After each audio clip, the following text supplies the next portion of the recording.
Tonight, the question is simple on the surface, but heavy underneath. What if Arthur Morgan never got tuberculosis? What if that one cough never began after the Downs Ranch?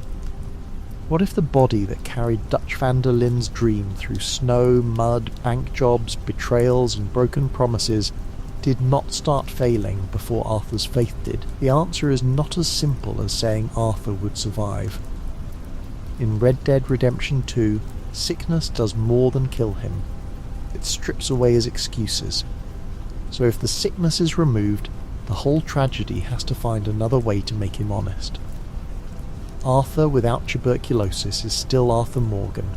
That matters first. He is not suddenly gentle from the beginning. He is not suddenly clean of all the things he has done.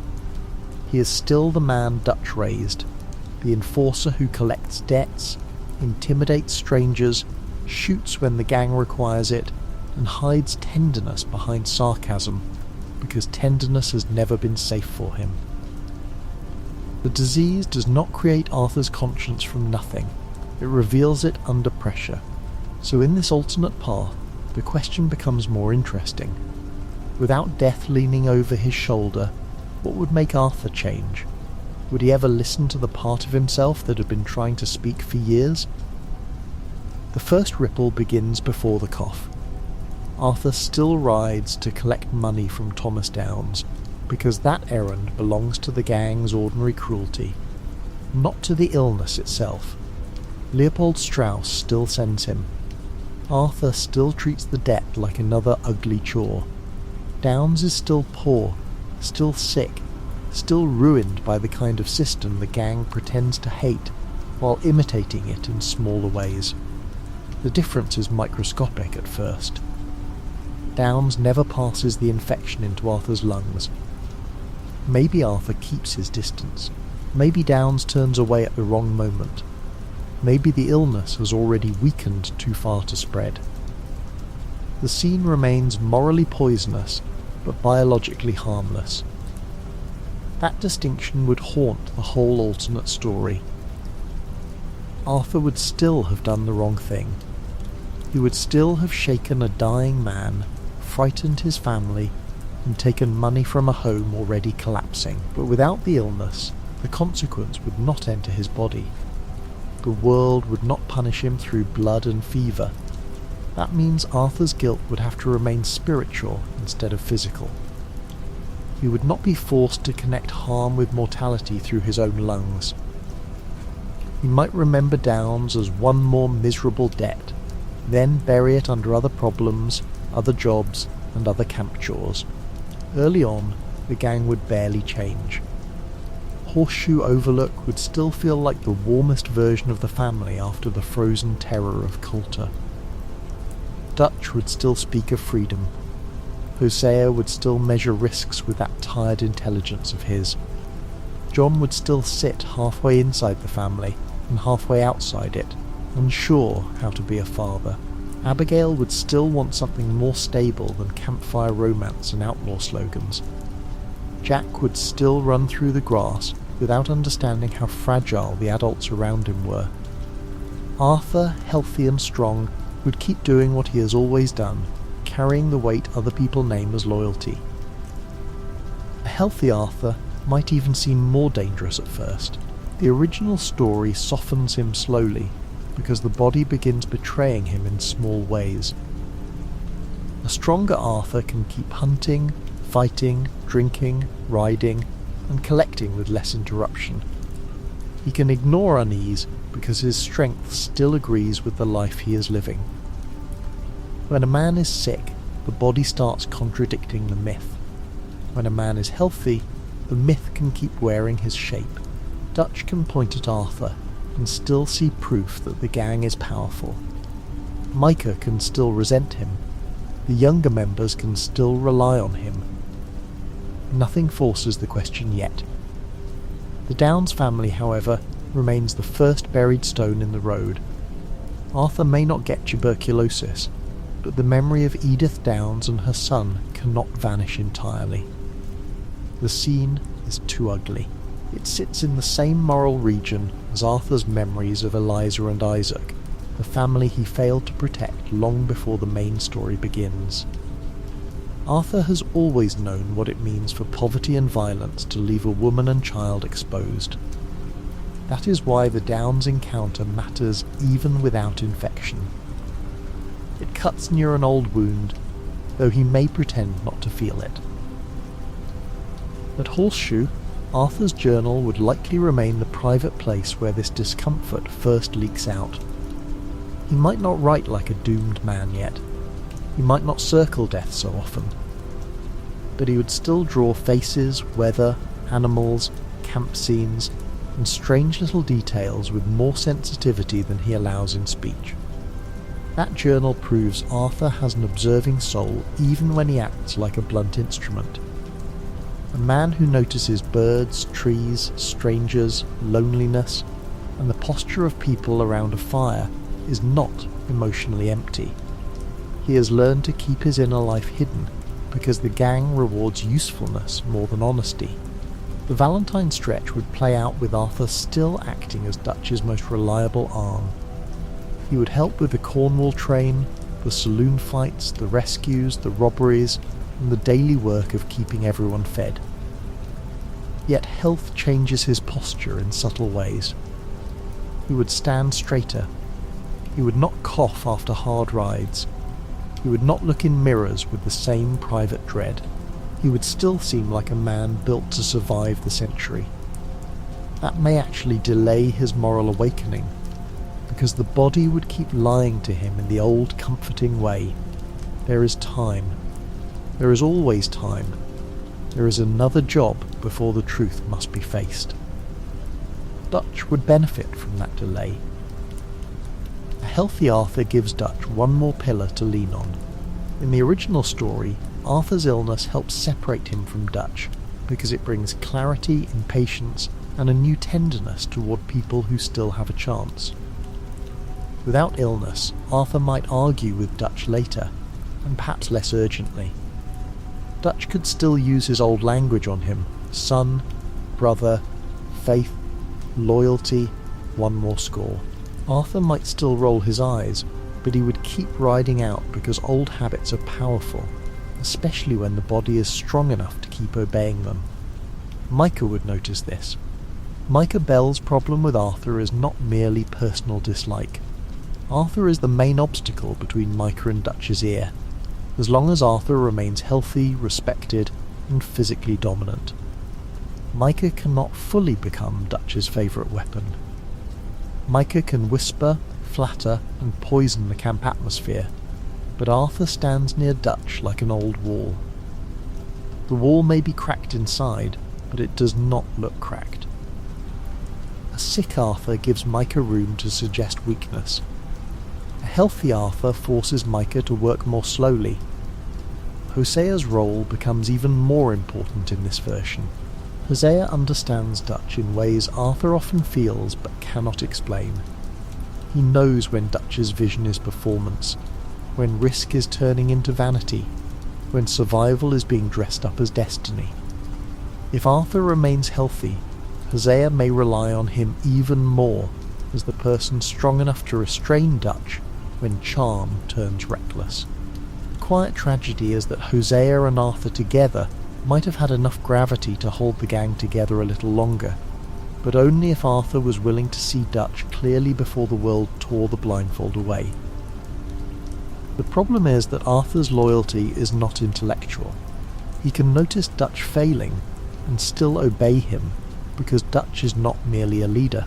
Dutch is the man who found him, raised him, praised him, named him useful, and gave shape to a lost boy's life.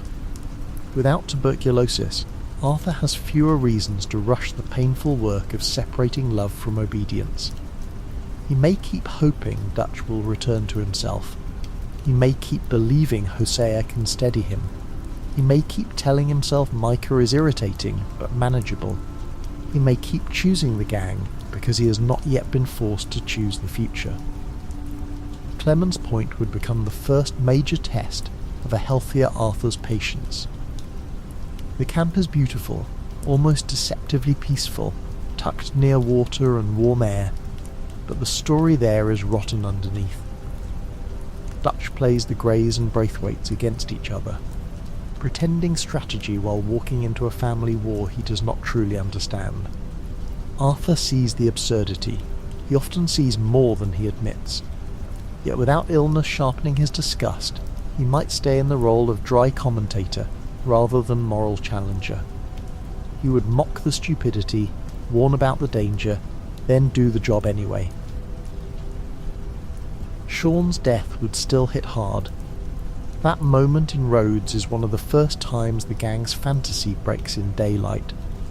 A young man laughs, walks, talks, and then he is gone before anyone can build a speech around him. Arthur does not need tuberculosis to be shaken by that. He has lost people before, but the suddenness matters. It is a reminder that the gang is not moving through adventure. It is moving through a narrowing corridor where youth can be erased in the street. A healthy Arthur would feel that loss with full force, perhaps even more physically, because his own body would still feel unfairly intact beside Sean's absence. Jack's kidnapping would still expose Dutch's contradictions. The gang calls itself a family, and when the child is taken, that family becomes real for a night. Everyone rides with purpose. Dutch's rage feels righteous. Arthur's own protective instincts flare. Yet the aftermath, especially Dutch's treatment of Angelo Bronte, still reveals something darker than justice. Arthur would watch Dutch feed Bronte to the alligator and feel the same chill. Illness is not required for that reaction. A healthy Arthur can still see when revenge becomes appetite. This is one of the first places where the alternate story could split. In canon, Arthur is disturbed, but he keeps moving because the gang is already rolling downhill. Without the private terror of disease, he might still have more emotional bandwidth to confront Dutch directly. He could say something sharper after Bronte. He could ask Hosea whether Dutch is losing himself. He could tell John that Dutch is becoming harder to recognise. Yet Arthur's healthy pride might also pull the other way. A man who still feels strong may believe he can handle the problem later. He may decide Dutch is dangerous, but not yet lost. Saint Denis would test that illusion. The city represents everything the gang cannot defeat. Money, law, industry, surveillance, class, crowded streets, and modern power. Arthur, healthy or sick, is still not made for that place. He is a man of trails, camps, horses, and visible danger. Saint Denis surrounds him with systems he cannot simply shoot. A healthy Arthur would move through the city with more energy, but not more comfort. The city would still make him feel the age of outlaws closing in. The trolley station disaster would still injure Dutch, and that may matter more in this version. Many readings of the story connect Dutch's later decline partly to ego, pressure, grief, and possibly the head injury from the trolley crash. If Arthur remains healthy, Dutch's instability becomes more visibly Dutch's, rather than something Arthur can partially blame on his own weakening perspective. Arthur cannot say the world feels warped because he is sick. He must admit Dutch is becoming warped. That realization might come more cleanly, but perhaps also more painfully. Hosea's death at the Saint Denis Bank would remain the great structural collapse. No counterfactual about Arthur's lungs can save the gang from what Hosea's absence means, unless Arthur changes events before the robbery. If Arthur is healthier and more assertive, he might argue harder against the Saint Denis Bank job. He might side openly with Hosea, press Dutch to slow down, and point out that Bronte already led them into a trap. Yet Dutch's pride after Bronte would likely be too inflamed. Micah would call caution weakness. The gang needs money. The Pinkertons are closing. The robbery probably still happens. Hosea dies anyway in many versions of this alternate path, because the bank job belongs to Dutch's larger failure, not Arthur's disease. That death would strike healthy Arthur like an axe into the centre beam of the camp. Hosea is more than a friend. He is the last adult in the room, the last person who can challenge Dutch without seeming disloyal, the last witness to the old version of the dream. When Milton kills him in front of the bank, the gang loses its conscience in public. Arthur, still physically strong, would suddenly become the closest thing left to Hosea's restraint. That is where the story changes most. In canon, Arthur returns from Guarma weakened, shaken, and moving toward a diagnosis that will turn his remaining time into moral urgency. In this version, Arthur returns from Guarma angry, exhausted, sunburned, traumatized, but not dying. He still loses Hosea. He still watches Dutch become more erratic on the island. He still sees the violence, the desperation, the way Dutch kills Gloria in the cave and keeps justifying everything as necessity. But when Arthur comes back, his body can still carry the burden. That makes him more capable of action and more vulnerable to postponing the final break. Guarma would feel different without the illness. In canon, Arthur's worsening body makes the island feel like fever, heat, chains, storms, and the sense that the whole world has become hostile. A healthy Arthur would experience Guarma more as dislocation than bodily collapse. He would still hate it. He would still want home, if camp can still be called home.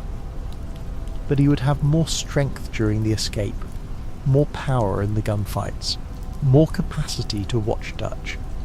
That clarity could make Dutch's behaviour harder to excuse. The murder of Gloria might become a sharper breaking point. Dutch strangles her after she guides them, framing it as necessity, suspicion, and survival.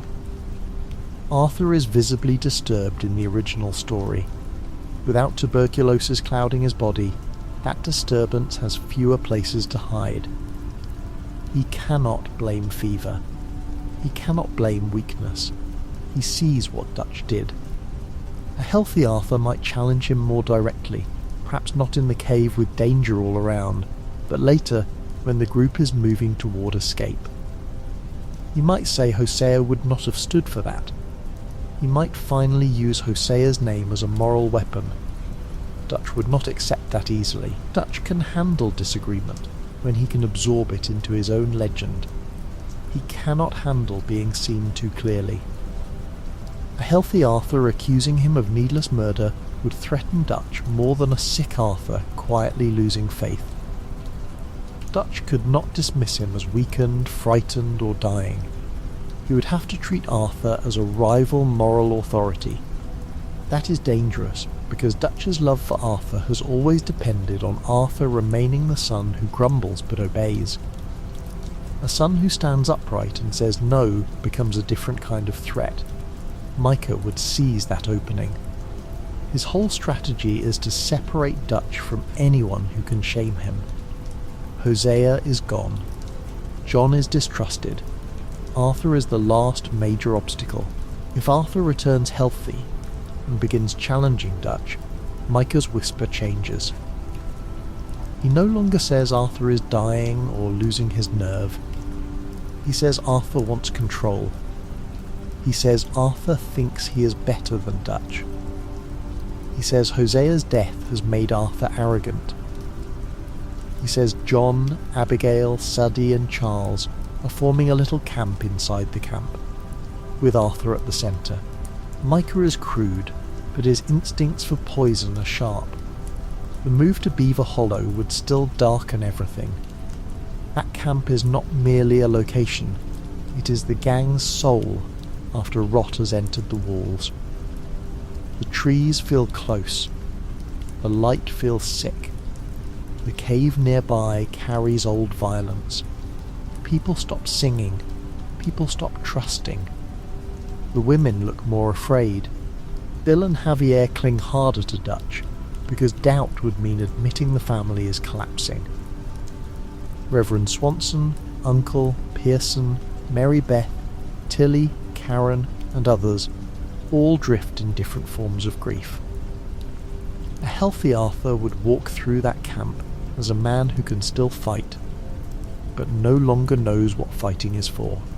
This is where tuberculosis originally gives Arthur a terrible gift. It makes time short enough to clarify priorities. Without it, Beaver Hollow becomes more ambiguous. Arthur may want to save the good people, but he might still think there is a way to salvage the gang too. He may still believe Dutch can be confronted and brought back. He may keep trying to protect the whole family long after the family has split into incompatible pieces. A dying man can choose one last direction. A healthy man may try to hold too many directions at once. Sadie Adler would be one of the first people to cut through that confusion. Sadie does not need Arthur's illness to see that the gang is broken. Her bond with Arthur grows from shared action, grief, and mutual respect, not from pity. If Arthur remains strong, their partnership might become even more formidable. They could rescue John with greater confidence. They could challenge Dutch's delays more aggressively. Sadie, unlike many others, is not emotionally dependent on Dutch's mythology. She joined the gang after her old life was destroyed, but she never needed Dutch as a father. That gives her a freedom Arthur lacks. Charles Smith would also matter more. Charles sees people clearly and quietly. He understands survival without romanticising cruelty. A healthy Arthur might lean on Charles earlier, not because he is weak, but because Charles offers a kind of moral steadiness that Hosea once provided in a different form. Charles would not deliver grand speeches. He would say when something is wrong. He would help people leave. He would understand that the Wapiti conflict is being exploited. With Arthur healthy, Charles might have a stronger partner in actually moving people towards safety before the final collapse. John Marston's fate becomes the centre of the alternate story. In canon, Arthur's diagnosis helps him see John as the man who can still have a future. Arthur's love becomes practical. Get John, Abigail and Jack out. Without tuberculosis, Arthur might still reach that conclusion, but the emotional path is harder. He has resented John for leaving the gang for a year. He has judged him for failing Abigail and Jack. He has called him brother while acting like an older brother who cannot stop being disappointed. The disease helps Arthur forgive faster because death strips away the usefulness of resentment.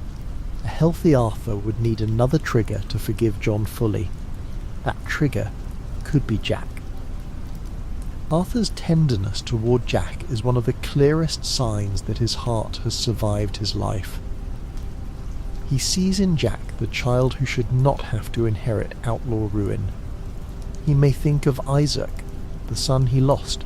He may think of the life he never built. Watching Jack grow more anxious around Beaver Hollow, hearing Abigail beg for escape, and seeing Dutch treat the boy's future as secondary to one more score would force Arthur toward the same conclusion. John is flawed, but Jack is innocent. That may be enough. Abigail would likely trust a healthy Arthur with more direct urgency. In canon, she senses his change and relies on him because he has become visibly different. In this version, she may confront him harder. She might say he still has the strength to do something, so he has less excuse. That would cut Arthur deeply. A dying man can be asked for one final kindness. A healthy man can be asked for responsibility. Abigail might become one of the voices that makes Arthur's survival morally uncomfortable. If he can live, then what kind of life will he allow Jack to be trapped inside? The Wapiti storyline would still deepen Arthur's disillusionment. Rain's Fall offers him another model of dignity, grief, restraint, and leadership. Eagle Flies shows how rage can be shaped by betrayal and then exploited by men like Dutch. In canon, Arthur's sickness makes him especially receptive to Rain's Fall's quiet sorrow. Without sickness, he might be less openly vulnerable, but the lesson would still reach him because the Wapiti conflict exposes Dutch's worst habit, turning other people's pain into fuel for his own plans. Dutch uses the Wapiti as cover, distraction and moral costume. He tells himself he is helping them because it lets him feel revolutionary again. Arthur can see the lie. A healthy Arthur might be more physically involved in stopping the damage. He could argue with Eagle Flies more forcefully. He could confront Dutch after the factory or before the army conflict with less exhaustion clouding the scene. Yet Dutch's manipulation might continue because Eagle Flies does not listen to Arthur for the same reasons Arthur struggles to stop listening to Dutch. Both men are sons trying to prove something to fathers, leaders, and ghosts. Rainsfall would notice Arthur's health, but he would also notice the sorrow under it. His conversations with Arthur might shift. Instead of speaking to a dying man, he would speak to a man in danger of living wrongly. That may be even more powerful. Rainsfall could tell him that surviving is not the same as being free. He could show him that restraint is not cowardice, that a man may lose much and still choose not to pass pain forward. Arthur might resist that lesson because it offers no easy absolution. It says, if you live, you must keep choosing. The absence of tuberculosis means Arthur would not receive the doctor's blunt sentence in St. Denis. That diagnosis scene is one of the original story's great turning points because it forces him to see himself from outside the gang's language. He is no longer only outlaw, son, brother, killer, provider, debtor or fighter. He is a mortal body with limited time. Without that scene, the alternate story needs a different moment of revelation. Perhaps it comes not in a doctor's office, but in a mirror after Kieran's death, after Hosea's death, after Lenny's death, after John is abandoned, after too many names have left the ledger of the living. Lenny's death would remain one of the most painful losses. Arthur's bond with Lenny carries warmth, humour, mentorship, and wasted possibility. A healthy Arthur escaping St. Denis without Lenny would not cough blood afterward, but grief would still find him. Lenny represents a future the gang consumes. Young, intelligent, alert, capable of becoming more than an outlaw, he dies on a rooftop because Dutch's plans have become reckless theatre. Arthur cannot miss that pattern forever. If the body does not punish him, grief will. Kieran's death would also matter. His murder by the O'Driscolls is a grotesque reminder that the gang's wars keep creating victims who do not fit heroic stories. Kieran was never fully trusted, never fully safe, and still became one of them in the humble ways that matter, caring for horses, being shy, trying to belong. A healthy Arthur might respond to that loss with anger rather than physical decline, but the moral effect remains. The world they live in does not protect gentle transformations. It punishes people who are almost accepted. Molly's death would become another crack in Arthur's tolerance. Whether drunk, desperate, truthful, lying, or merely trying to wound Dutch, Molly is swallowed by the gang's paranoia. Susan Grimshaw kills her before anyone can slow the moment down. In canon, Milton later reveals Molly was not the informant. In this alternate path, Arthur, healthy enough to act quickly, might still not save her, because the danger is emotional speed, not physical speed. The gang has become a place where accusation moves faster than compassion. Arthur would see that, and the sight would stay. A healthy Arthur might try to investigate betrayal earlier.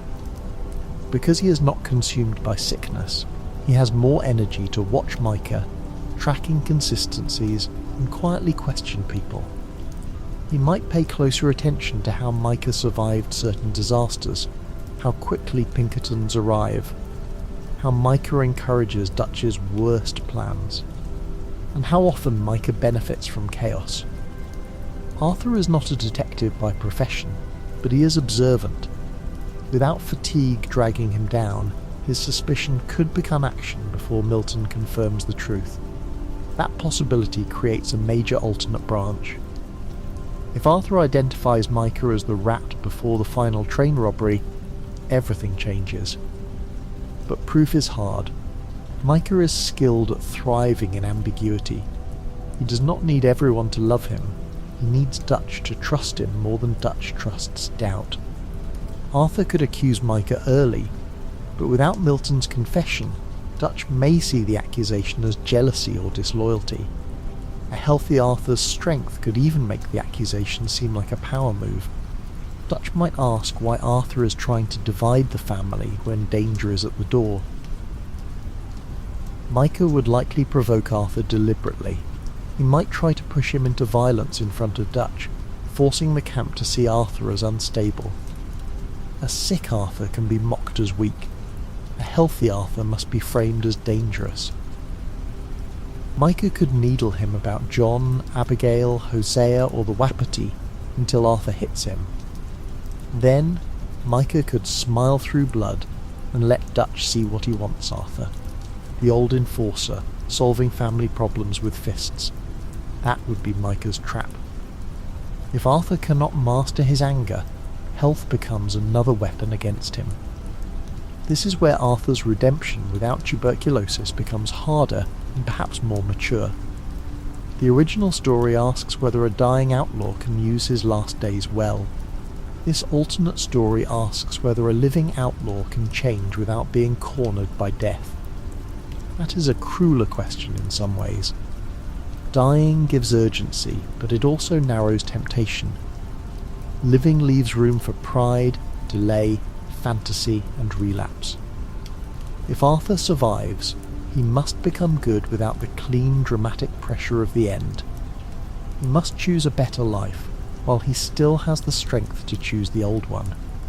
Mary Linton would feel different too. In canon, Arthur's relationship with Mary is wrapped in mistiming, shame, and the knowledge that he has very little future to offer her. Without tuberculosis, the old temptation grows stronger. Arthur might imagine that after one final rescue, one final job, one final break from Dutch, he could find Mary again. But that dream is unstable. Mary does not merely need Arthur alive, she needs him free from the life that keeps making him unavailable. A healthy Arthur could no longer hide behind the tragedy of dying.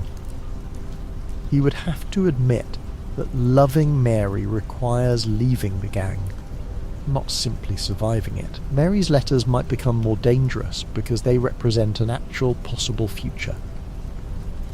In the original story, the future with Mary feels like a door already closing.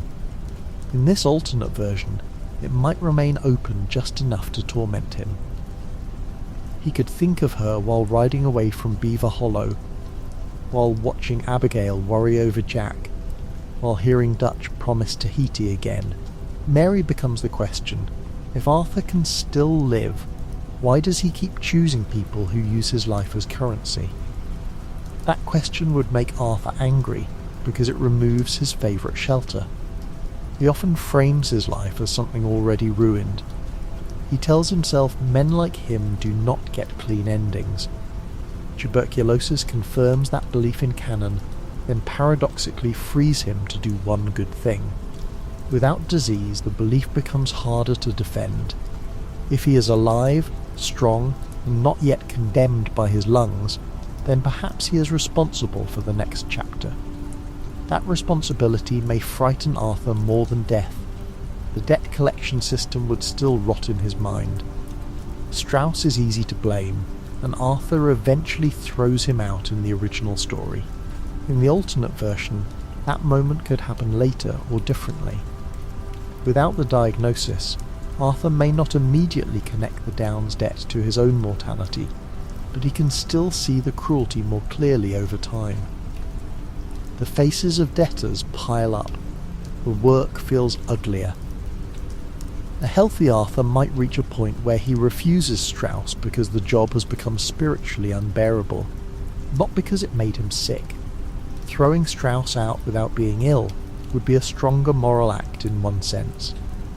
In canon, Arthur casts Strauss away after understanding the debt work helped kill him. The decision is still humane, but it is tied to personal consequence. If Arthur is healthy, expelling Strauss becomes less about revenge against the mechanism of his own doom and more about rejecting exploitation itself. He would be saying, "I do not need to be harmed by this to know it is wrong." That would mark a deeper evolution. The Downs family could still become a redemption point. Arthur might encounter Edith and Archie later and feel shame without the physical reminder of coughing blood.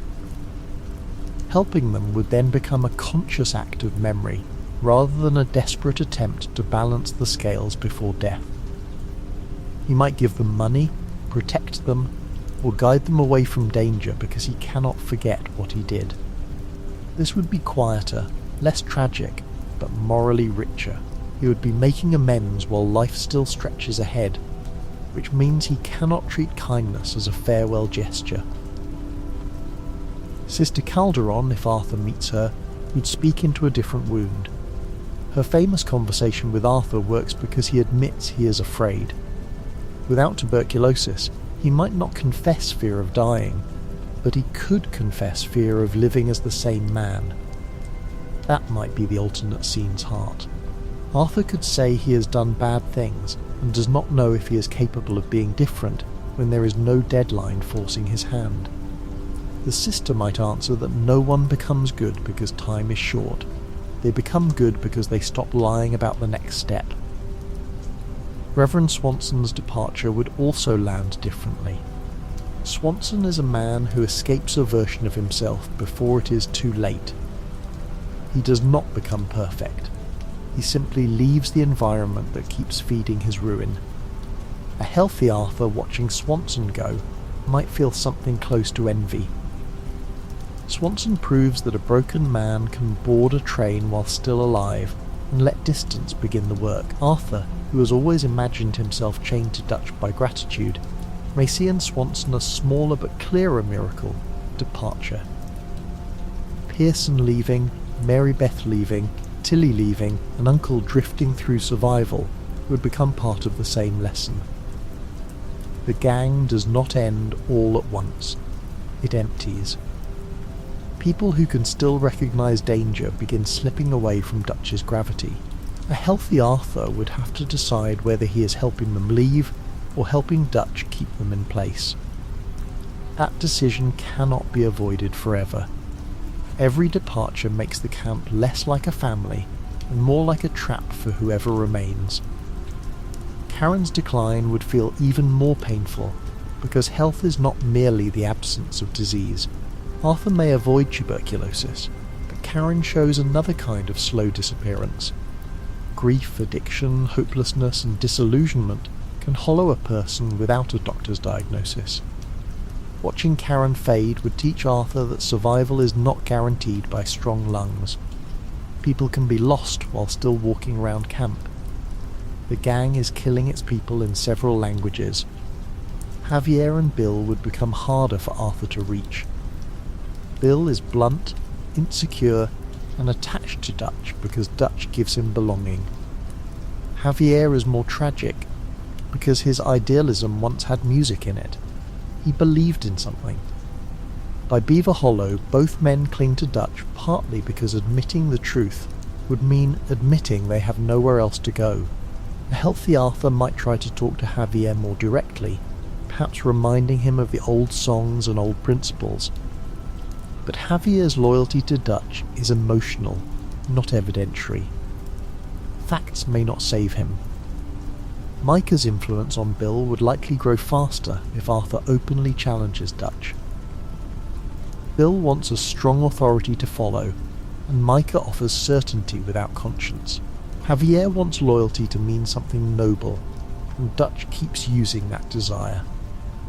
Arthur's health gives him more power, but power alone does not persuade men who are afraid of moral homelessness. He could beat Micah in a fight. He could not easily beat the comfort of denial. The final train robbery becomes the decisive turning point. Dutch wants the army payroll. Arthur, by then, would likely see the plan for what it is, money wrapped around madness. In canon, he participates while already focused on getting John out. In this alternate version, he might make a stronger intervention before the job. He could tell Dutch that this is no longer about escape. He could say the money will not save them, because Dutch will always invent another reason to run. That would be a direct attack on Dutch's deepest lie. Dutch's response would reveal whether the gang can be saved. If he pauses, listens, and lets Arthur help move the remaining vulnerable people away, the story becomes a painful but possible breakup. If he rejects Arthur, chooses Micah, and rides toward the payroll anyway, the gang's end becomes unavoidable. Dutch, most likely, rejects him. He has already lost Hosea, Bronte's respect, Saint Denis, Guarma control of the camp, and the old image of himself. To accept Arthur's warning would mean accepting that he has failed. Dutch would rather chase disaster than sit alone with that truth. John being left for dead would still shatter Arthur. This moment does not require tuberculosis to be decisive. Dutch abandoning John exposes the final betrayal of the family claim. The gang can survive many hypocrisies, but not that one. John is a son of the gang, a brother to Arthur, the father of Jack, and one of Dutch's own rescued boys. Leaving him behind reveals that Dutch's love has become conditional on usefulness and obedience. A healthy Arthur, hearing that Dutch left John, would likely move from doubt to revolt.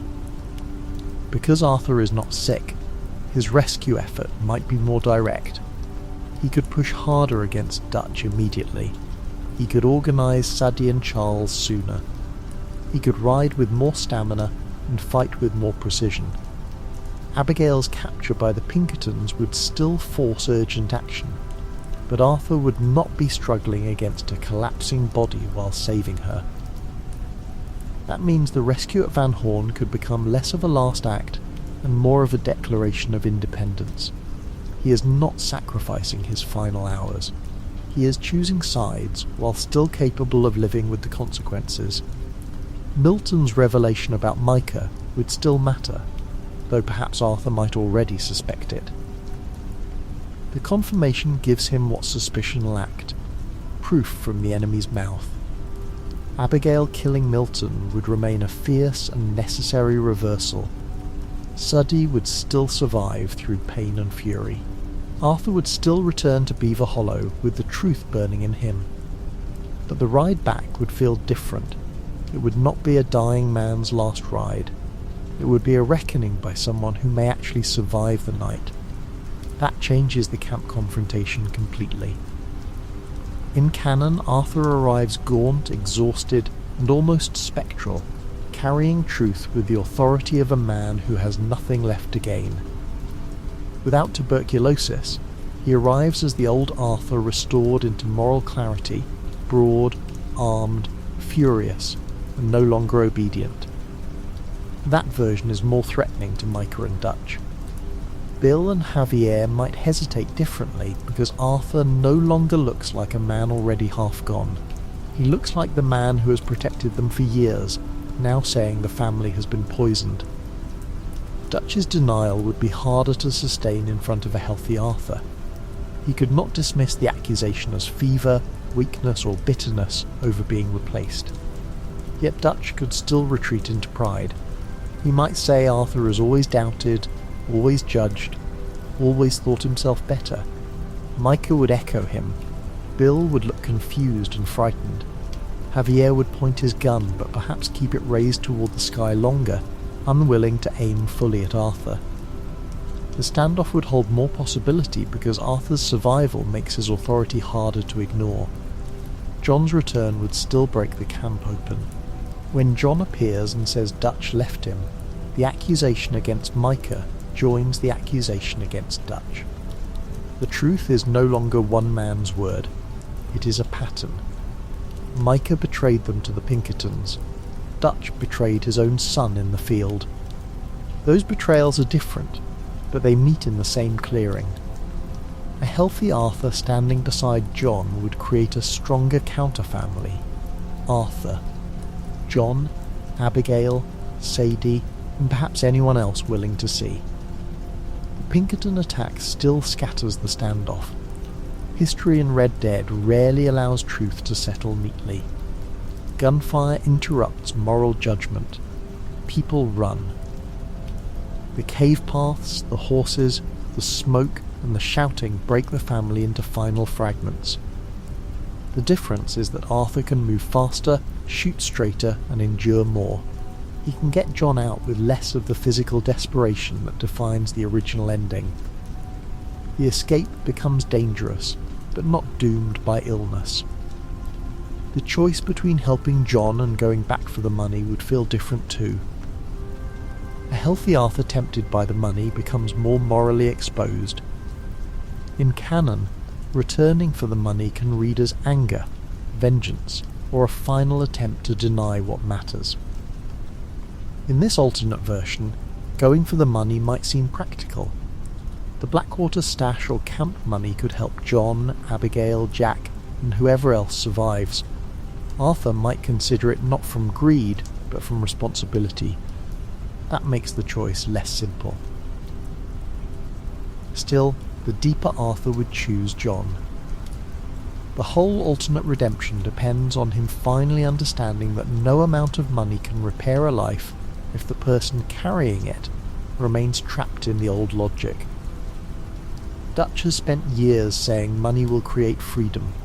Arthur must reject that idea at the decisive moment. Freedom is not the stash. Freedom is getting John to his family. Freedom is letting Jack have a morning that does not begin under Dutch's speeches. A healthy Arthur proves he has changed by leaving the money behind, while he still has the strength to take it. The mountain fight with Micah would be transformed. In canon, Micah battles a dying Arthur and still struggles because Arthur's will is enormous. A healthy Arthur would likely overpower Micah physically unless circumstances interfere. Micah is vicious, fast, and dirty, but Arthur at full strength is one of the most dangerous men in the gang. The fight would be brutal, but less balanced. Micah's best chance would be ambush, a hidden blade, a gun knocked loose, or Dutch's intervention. He cannot simply rely on Arthur's lungs failing. This creates a problem for the story. If healthy Arthur kills Micah on the mountain, what happens to Dutch? The original ending leaves Dutch with a final mirror. Arthur, dying, tells him the truth and cannot force him to act. Dutch walks away from Micah, but too late to save Arthur. If Arthur wins and kills Micah outright, Dutch must face a different emptiness. The rat is dead. The son he doubted is alive. The gang is still destroyed. There is no one left to blame except himself.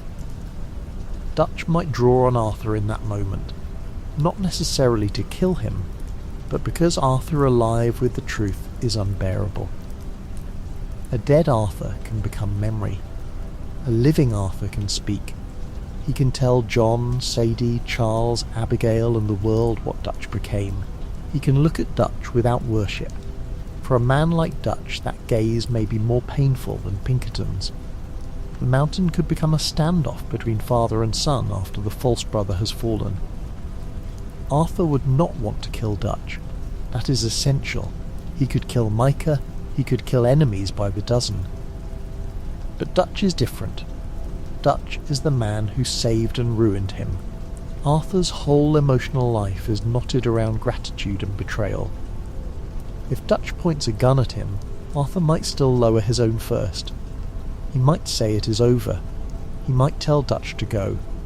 He might refuse to become the man who ends his father.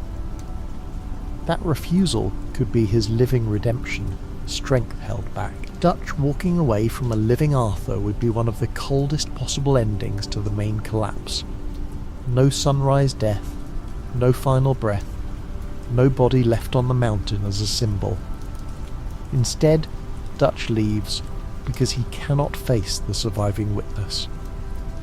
Arthur remains behind with blood on his hands, John gone ahead, Micah dead or wounded, Pinkerton's closing, and the old family scattered forever. The tragedy becomes less clean, because Arthur has to stand up afterward.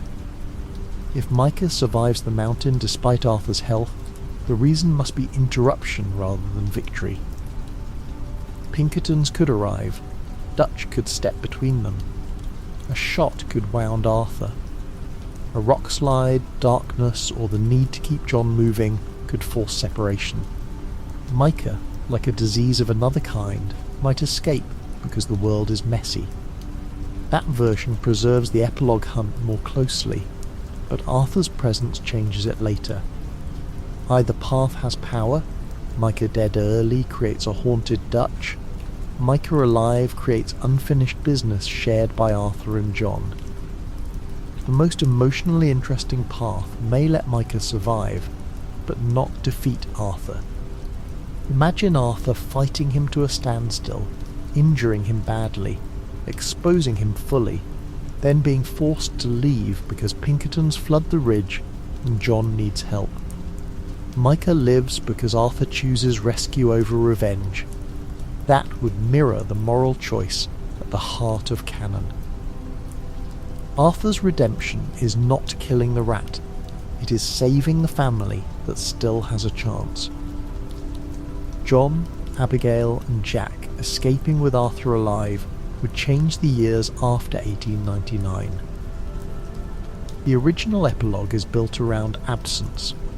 John lives under Arthur's sacrifice. Abigail remembers what Arthur gave them. Jack grows in the shadow of a man who made their future possible.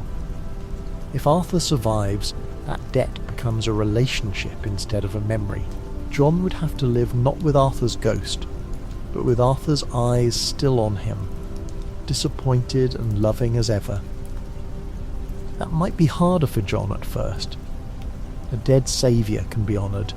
A living older brother can argue with you about every foolish choice.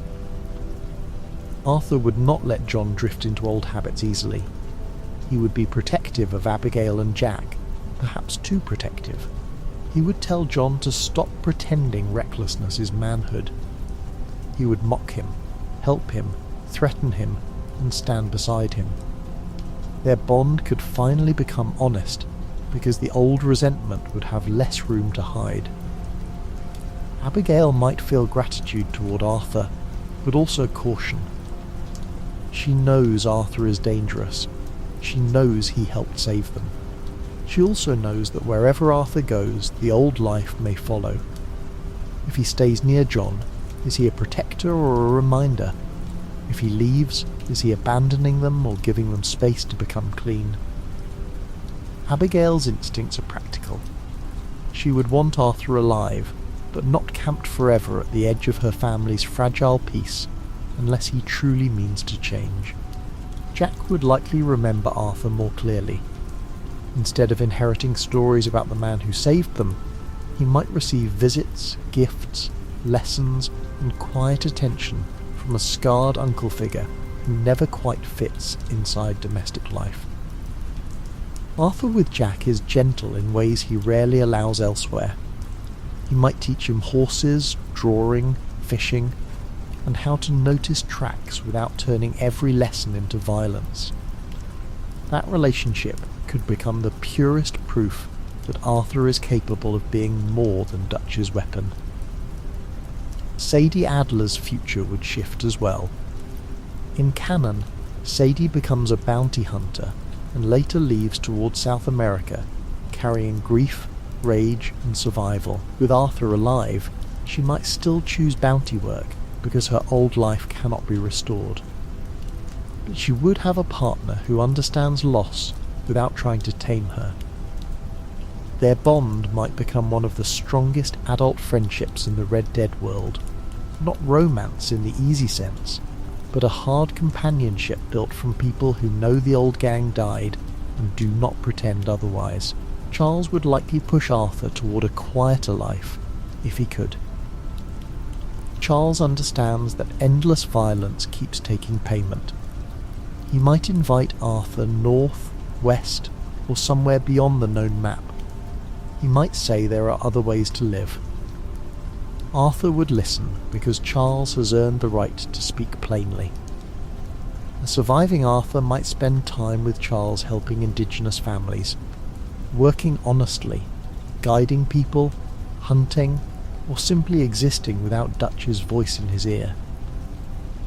That would be a difficult piece, but a real one. The ranch at Beecher's Hope would become complicated if Arthur is present. John buying land under the name Jim Milton still attracts the future attention of Ross, because Micah's death and the Blackwater money create a trail. If Arthur is alive, he becomes another risk. The government would want him too. He is not a forgotten man. He is a high-ranking Van der Linde outlaw tied to robberies, killings, and years of pursuit. His survival could make John's attempt at domestic life more dangerous unless Arthur stays away. That leads to a painful possibility. Arthur may save John, then choose distance. He might visit rarely, undercover, or not at all. He might send money anonymously. He might watch from far ridges and never come down. That sounds lonely, but it fits Arthur's self-understanding. He may believe his presence stains what he protects.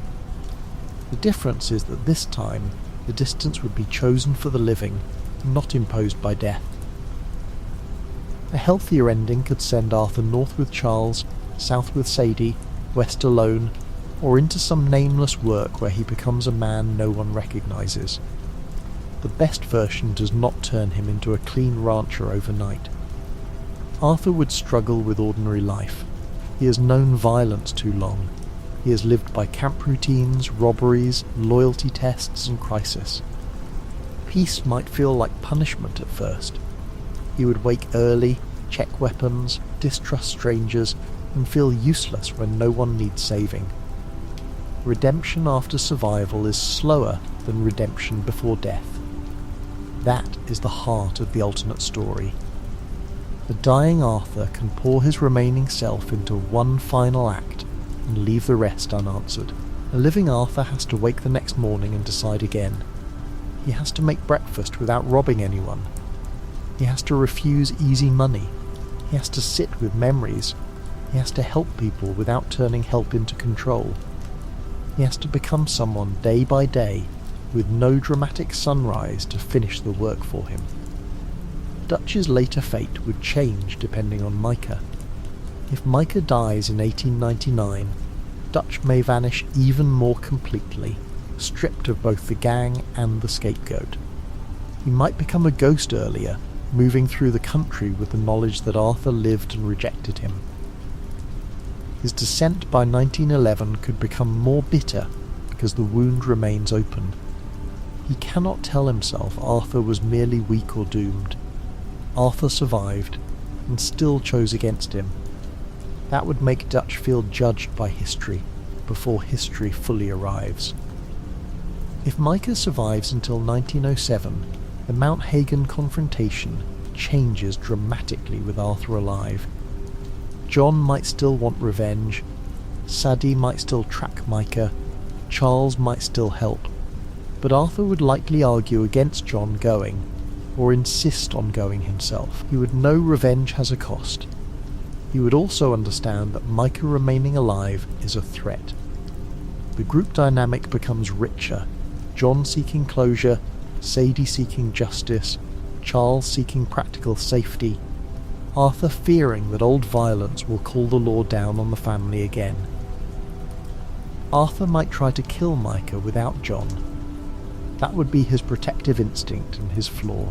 He could decide John has a ranch, wife and son, while Arthur has no such clean stake. Let the old outlaw handle the old poison. But John would resist being protected like a child. Their argument could become one of the alternate epilogue's strongest scenes. John wants to prove he is not the irresponsible boy Arthur once judged. Arthur wants him alive more than he wants him proud. Both are right in painful ways. Sadie would probably cut through them both. She would say Micah is not a symbol, he is a danger. If they go, they go prepared. If they do not, they accept the risk. Sadie does not romanticize hesitation, yet she would also understand Arthur's fear of dragging John backward. The mountain hunt would become less about vengeance for Arthur's death, and more about whether the survivors can end a threat without becoming the gang again. At Mount Hagen, Dutch seeing Arthur alive years later would be devastating. In canon, Dutch meets John and Micah, with Arthur present only as memory. In this version, Dutch might step out of the cabin and see the son he abandoned, older, scarred, weathered, but alive. That sight could break through him more violently than any speech. Arthur would not need to say much. His existence would be the accusation. Dutch left him. Dutch chose Micah. Dutch lost everything. And yet Arthur, the man Dutch treated as disloyal, became the one who kept the best remnants of the family alive. Dutch might shoot Micah sooner in that version, not because he suddenly becomes good, but because the lie can no longer stand in the same room as Arthur. Micah represents the part of Dutch that chose flattery over love. Arthur represents the part of Dutch that had once been capable of raising lost boys into family. Seeing both together would force a decision. Dutch shooting Micah would be less redemption than self-recognition for one brief second. Then, as always, Dutch would walk away rather than repair what he broke. Arthur would probably let him go again. That may frustrate the part of the soul that wants justice to be simple. But Arthur killing Dutch would complete the family tragedy in a way that might damage him beyond repair. Letting Dutch leave does not absolve Dutch. It simply refuses to let Dutch claim the last piece of Arthur's future. Arthur's living redemption would require not being trapped forever in the role of Dutch's betrayed son. Sometimes freedom means not firing the final shot. John taking the Blackwater money would still be risky. In canon, that money helps pay for Beecher's hope, but also contributes to the trail Ross follows. If Arthur is present, he might warn John harder. Money from the old life always carries old blood. John might argue that they earned some repayment for everything lost. Arthur would understand the temptation, because Dutch trained them all to believe money could buy escape. The bitter truth remains: stolen money can purchase land, but it cannot erase the men who come looking for the story behind it. The events of Red Dead Redemption in 1911 become the hardest question. If Arthur survives past 1907, does he still live by 1911? If he does, Ross and the Bureau would likely have an even stronger target. Arthur Morgan would be more valuable than Bill, Javier, or perhaps even Dutch, because Arthur knew the gang's inner life and survived the collapse. The government might hunt him, use him, or threaten John with him. His survival could save John in one era and endanger him in another. One possible path has Arthur disappear so completely that Ross cannot use him. He changes names, avoids towns, refuses letters, and lives far from telegraph lines and old associates. That is plausible because Arthur is skilled, observant, and used to rough country. But Red Dead's world has a way of shrinking. The frontier closes, railroads spread, law becomes paperwork, photographs, records, and informants make hiding harder. A man like Arthur can vanish into mountains for a while, but the century keeps learning how to find people. Another path has Arthur confronted by Ross before John is forced into service. Ross could offer him the same bargain: hunt Bill, Javier, and Dutch, or see someone he loves suffer. Arthur would refuse at first. He might try to kill Ross, flee, or warn John. But the Bureau does not need to beat Arthur in a duel. It needs leverage. Abigail and Jack remain the obvious pressure point. That means Arthur's survival could place him in the same moral trap John faces in 1911. If Arthur takes John's place in the first Red Dead Redemption's government bargain, the story becomes tragic in a new way. Arthur, the man who saved John from Dutch, might choose to hunt the remaining gang members to keep John's family free. He would become the shield again, but with clearer eyes. Hunting Bill would hurt because Bill was foolish and cruel but once family. Hunting Javier would hurt more because Javier once had grace, music and belief. Hunting Dutch would be the final wound, a son sent by the new government to destroy the father who taught him to hate that government. That version could save John from the Bureau, but Red Dead rarely allows clean substitutions. Ross might use both men. He might distrust Arthur too much to rely on him alone. He might see John as easier to control because John has a visible ranch and family. Arthur, unattached and dangerous, would be harder to leash. So Ross might threaten John to catch Arthur, or threaten Arthur to control John. Survival multiplies vulnerability. The living can be used against each other. Perhaps the most hopeful version has Arthur's survival prevent John from killing Micah in a way that exposes Beecher's hope. If Arthur handles Micah quietly, without John claiming the Blackwater money or leaving a trail, Ross may take longer to find the Marstons. But Red Dead Redemption's shadow still waits. John was already part of the gang. The Bureau's rise was already coming. Edgar Ross is not created by Micah's death alone. He is the human face of a government system that will eventually clean up old outlaws as proof of progress. Arthur can delay that machine. He may not be able to stop it. This is why the alternate story cannot become simple wish fulfillment. Arthur avoiding tuberculosis does not undo Blackwater. It does not resurrect Hosea, Lenny, Sean, Kieran or Molly. It does not make Dutch humble. It does not make Micah loyal. It does not make the Pinkertons lose interest. It does not reopen the frontier. The disease is one instrument of tragedy, not the whole orchestra. Remove it, and other instruments keep playing. The tempo changes, but the song remains mournful, yet the change still matters profoundly. Arthur alive means redemption has to move from sacrifice into practice. He cannot be remembered only for one final ride. He must become someone who keeps choosing against Dutch's lessons. That might be the most interesting Arthur of all, not the doomed saint of the sunrise, but the flawed survivor who has to learn how to live after the myth dies. He would still be rough. He would still scare people. He would still carry old violence in his hands. But he would have the chance to become gentle without disappearing. The question of romance would remain unresolved. Merry might be possible if Arthur truly left the outlaw life, but possible does not mean easy. She belongs to a world Arthur has injured too many times.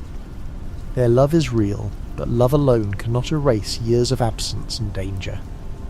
A surviving Arthur might write to her and never send the letter. He might meet her once and realise the dream of them has become kinder than the reality would be. He might choose not to pull her back into his storm. That restraint would hurt, but it would also show growth. A quieter future might suit him better.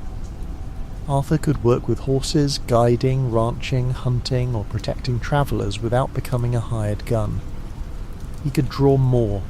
He could keep a journal no longer filled only with guilt and pursuit. He could notice birds without wondering whether he has enough time left to deserve the sight. The tragedy is that Arthur has the soul of an artist trapped inside the training of an enforcer.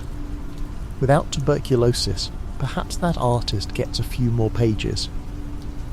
Those pages would not erase nightmares. Arthur would dream of Coulter snow, Blackwater screams, Downs coughing, Sean falling, Hosea in the street, Lenny on the roof, Dutch turning away, Micah smiling, and John bleeding in the mud. Survival does not clean memory. It gives memory somewhere to live. The difference is that Arthur could wake from those dreams and choose what to do with the day. That daily choice is less cinematic than dying on a mountain, but maybe more human. The gang members who escaped might seek him out in small ways.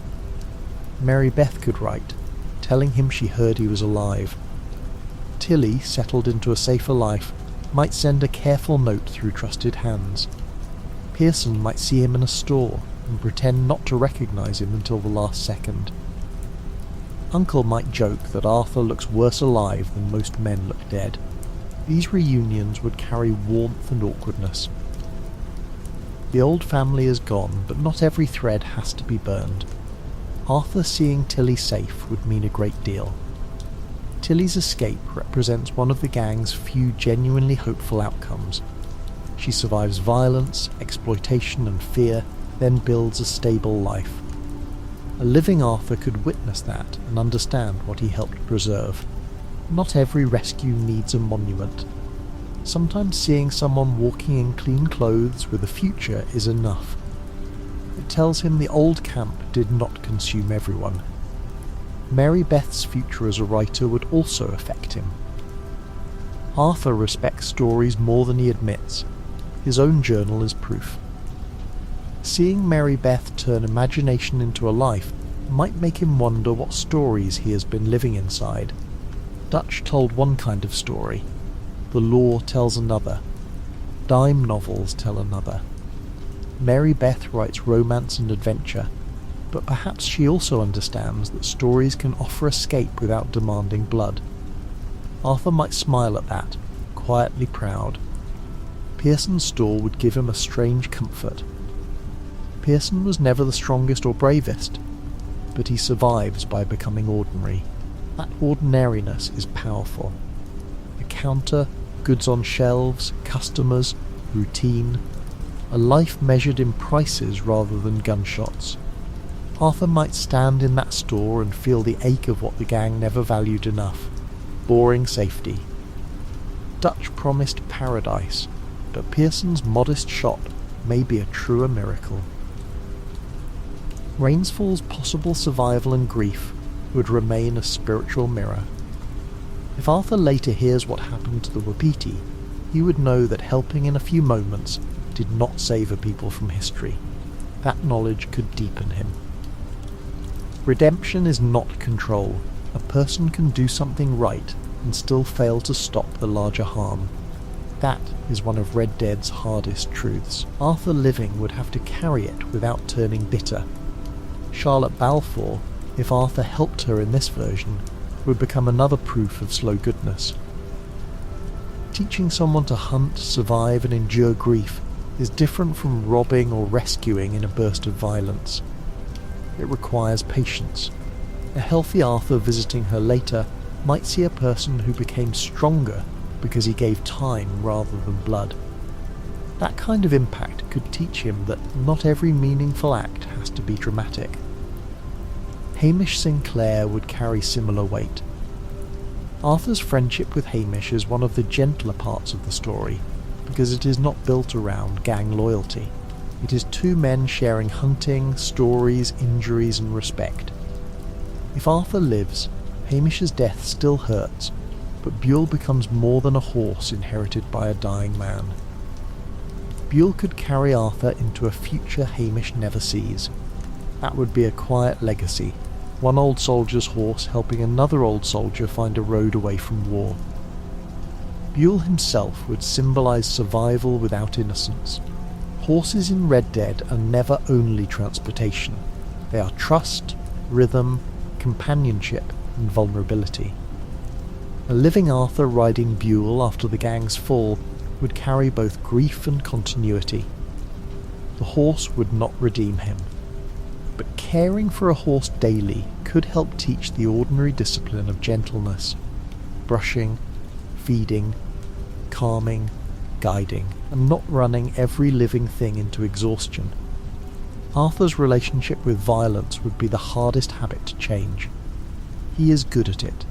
That is part of the tragedy. The world has rewarded his worst training for so long that peace may make him feel useless. A man who can solve danger quickly may start seeking danger just to feel necessary. If he never gets tuberculosis, he must learn that strength can protect without constantly proving itself. That lesson might take years. Bounty hunting would tempt him because it offers legal violence with a moral costume. Sadie takes that road, and for her it makes sense as a way to survive after devastation. Arthur might try it too, but bounty work could become another trap, letting him remain close to blood while claiming it is different now. Some bounties deserve capture. Some systems deserve suspicion. Arthur would have to ask whether he is serving justice or simply finding a respectable name for the old muscle memory. Ranch work might frustrate him, but heal him more. Fences, horses, cattle, repairs, weather, supply runs, and long quiet days would not give the same rush as outlaw life. That is exactly why it might matter. A body trained for crisis needs to learn ordinary fatigue. Arthur could discover that being tired from honest work feels different from being tired from running. Sleep might come cleaner after fixing a fence than after robbing a train. Still, Arthur would not become John.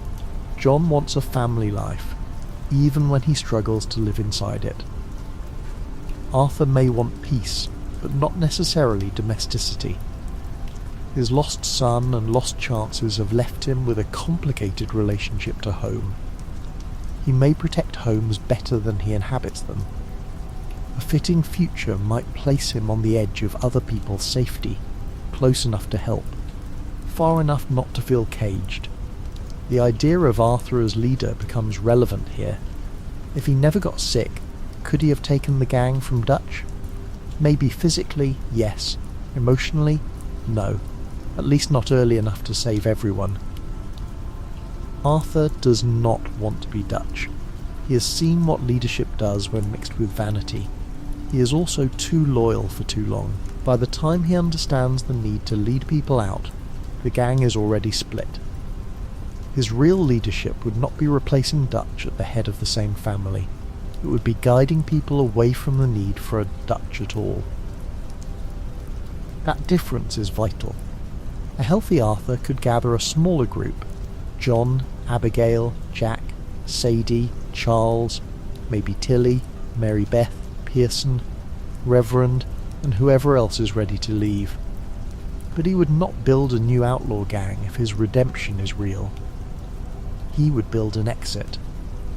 Dutch creates dependence by calling it family.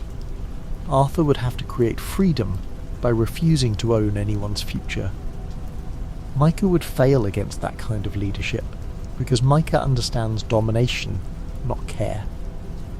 He can influence Dutch by feeding pride, he can scare weaker men, he can exploit chaos, but he cannot build trust among people who have started choosing life over myth. If Arthur's healthy leadership emerges, it would not look like speeches by the fire. It would look like money quietly handed to Tilly, a horse ready for Mary Beth, a warning to Abigail, a route planned with Charles, a gun cleaned for Sadie, and a refusal to tell Dutch where they went. The Pinkertons would interpret that as fragmentation, but morally it would be rescue.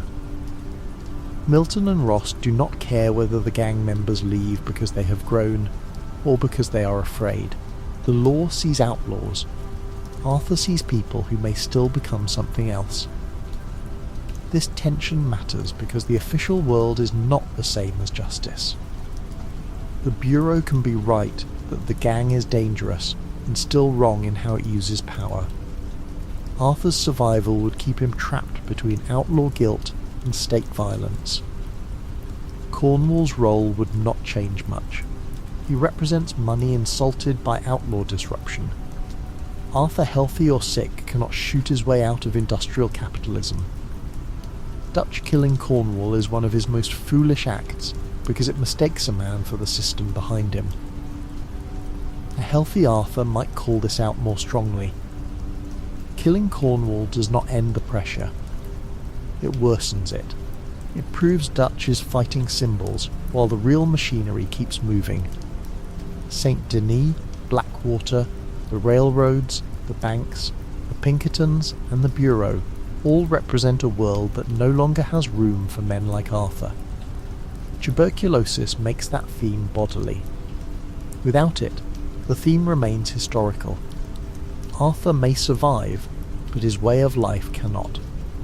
That is the deeper tragedy. A healthy Arthur can outrun a cough, but he cannot outrun the century forever. He must adapt, vanish, or be crushed. Adapting would require humility.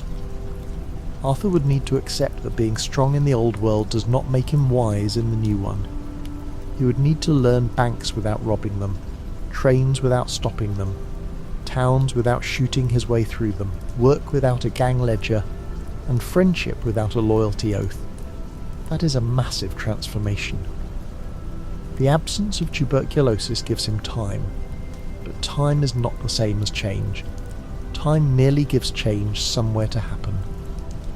The beauty of this alternate story is that Arthur has already shown the seeds. He can apologise, even if awkwardly. He can care for animals. He can help strangers. He can admire courage without needing to possess it. He can draw. He can listen once his defence is lower. He can recognise innocence in Jack, dignity in Rain's fall, pain in Edith Downs, strength in Sadie, steadiness in Charles, and wasted possibility in John. Tuberculosis accelerates these recognitions.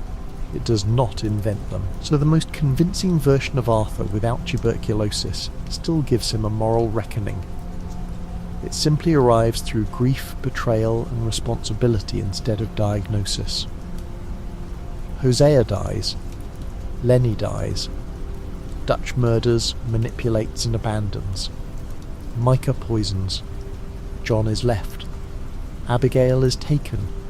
Jack is endangered. The Wapiti are used. The camp empties. At some point, the evidence becomes too heavy for even Arthur's loyalty to carry. He does not cough blood into a handkerchief, but he still wakes up to the truth. Would Arthur become better slower? Probably. Would that make him worse? Not necessarily.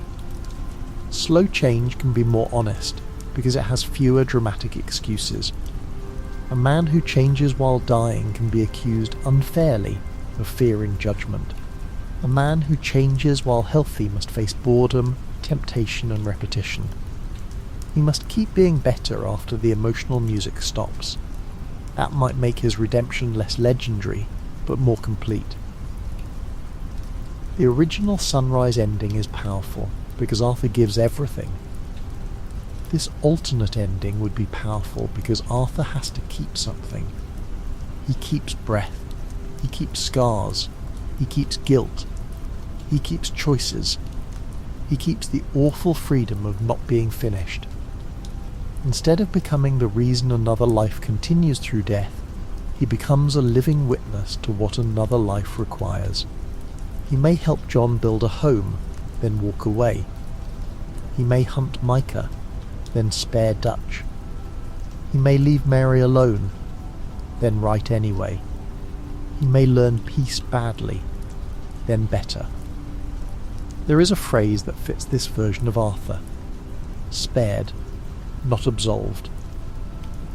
Avoiding tuberculosis spares his body. It does not absolve his past. It does not absolve the Downs debt. It does not absolve the robberies, threats, killings, or years spent enforcing Dutch's dream. That is why this version cannot end with simple happiness. Arthur would have to live under the weight of being spared. Every morning would ask what he intends to do with the life that Cannon took away from him. That life might eventually become quieter than anyone expects. Arthur could sit outside a cabin, journal open, drawing a hawk over a ridge. He could hear a train far away and feel no urge to rob it. He could see a young family pass in a wagon and remember Abigail, John and Jack. He could buy supplies honestly, though the habit of watching exits never leaves. He could send money to someone who needs it, without leaving a name. He could become a rumour of a large man who helps and disappears. The myth of Arthur Morgan would then split. To the law, he remains an outlaw never properly brought to account. To surviving gang members, he becomes the man who finally stood against Dutch. To John, he becomes the brother who lived long enough to be annoying, protective, and impossible to repay. To Jack, he becomes a shadowy uncle with kind eyes and dangerous hands. To Arthur himself, he remains a man trying to do fewer bad things, and a few more good ones before the world catches up. If John still dies in 1911, Arthur's survival becomes almost unbearable. Imagine Arthur hearing that John was killed at Beecher's Hope after doing what the government demanded. The guilt would be enormous. He saved John once, perhaps twice, but could not save him from the machinery of the new century. That could push Arthur toward vengeance against Ross, or toward protecting Abigail and Jack from further ruin. The better Arthur would choose the second path first, though the old Arthur would ache for the first. Jack's future would become the final moral test. Arthur knows revenge can feel like love when grief is fresh. If Jack grows toward the path that leads him to Edgar Ross, Arthur alive might try to stop him. He might tell Jack that killing Ross will not give him his father back. He might admit that he himself spent too long mistaking violence for loyalty. Whether Jack listens is uncertain. Red Dead's tragedy is generational, but Arthur alive gives Jack one more adult voice trying to break the chain. That might be the greatest gift of Arthur surviving tuberculosis. Not saving himself, not killing Micah earlier, not humiliating Dutch, not living with Mary.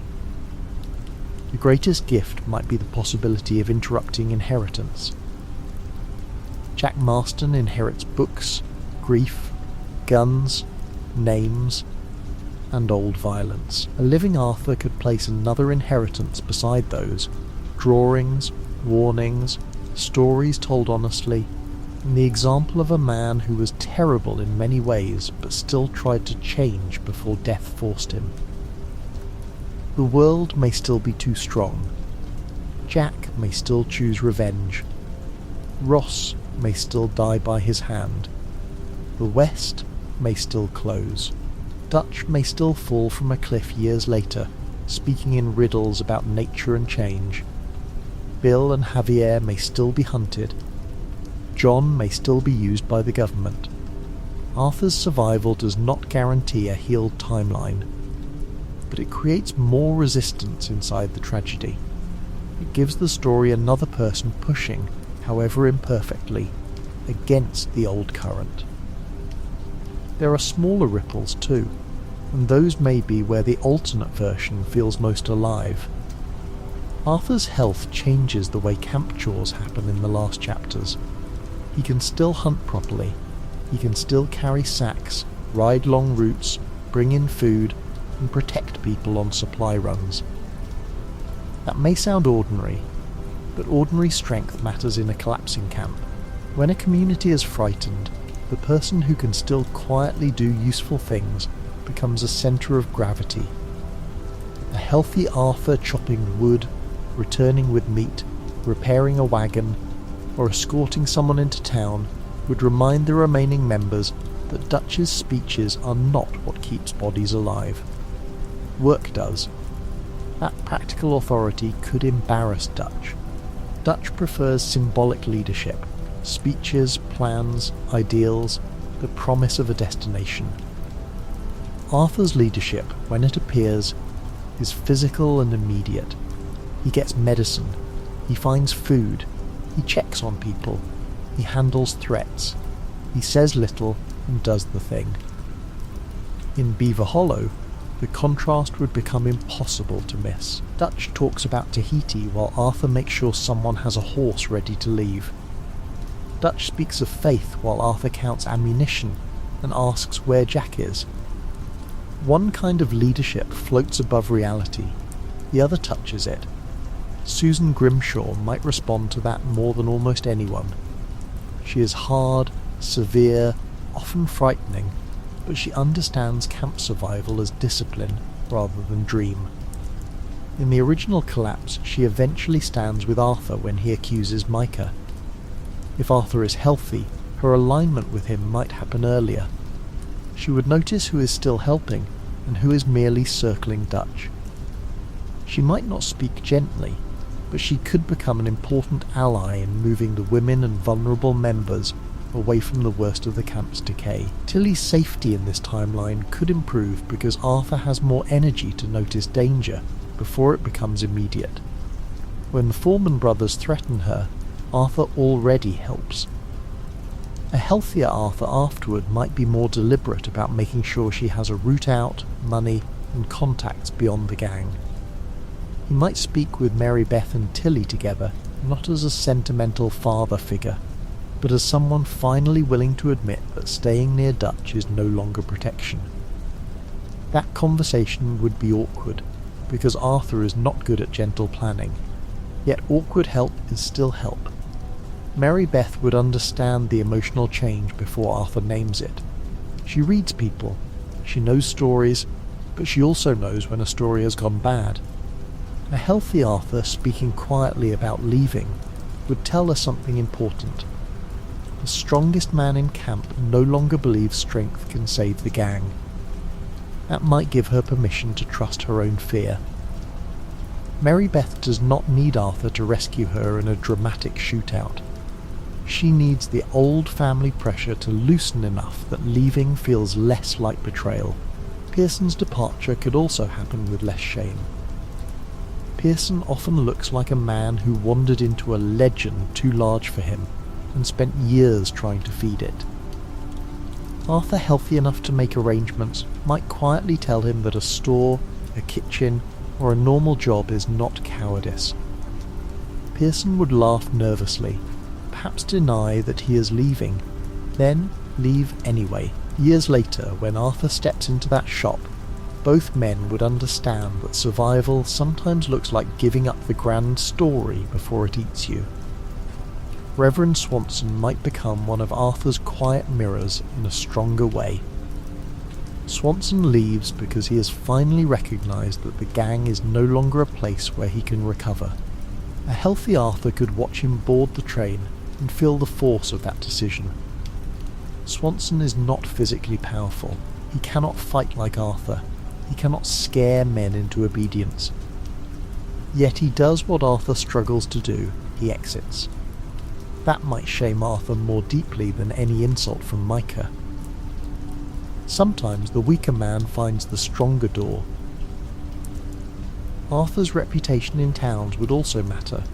He is known, wanted, feared, and remembered. If he survives, he cannot simply step into a bank under his own name and start again. Posters, witnesses, lawmen, old enemies, and gossip follow him. That practical pressure would shape his future. He may want a clean life, but he has a face built by years of public violence. Survival would require humility and disguise. He would need to accept smaller rooms, false names, quiet routes, and the fact that being recognised can ruin innocent people nearby. The name Arthur Morgan might have to die even if the man does not. That is a strange echo of the original ending. In canon, the body dies and the name becomes memory. In this alternate path, the body lives, but the name may need burial. He could become Mr. Callahan somewhere else, or a farmhand who does not talk much, or a guide known only by a nickname. That loss would hurt more than he expects.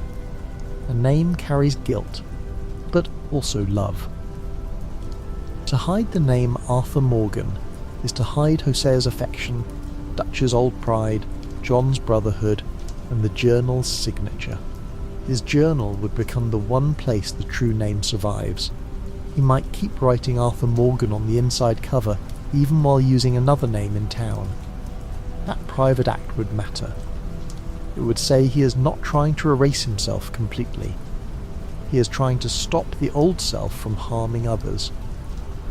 In the pages, he can confess the continuity. The man buying beans under a false name is the same man who rode with Dutch. The same hand that once held a gun now sketches a fence line, and both truths must remain visible to him. The question of money grows sharper with survival. A dying Arthur can give away money because he will not need it. A living Arthur needs food, shelter, horses, ammunition, bribes, medicine, and distance. Generosity becomes harder when the future has costs. If he helps the Downs family, Abigail, John, Tilly, or Mary Beth, he is not giving from a life already ending.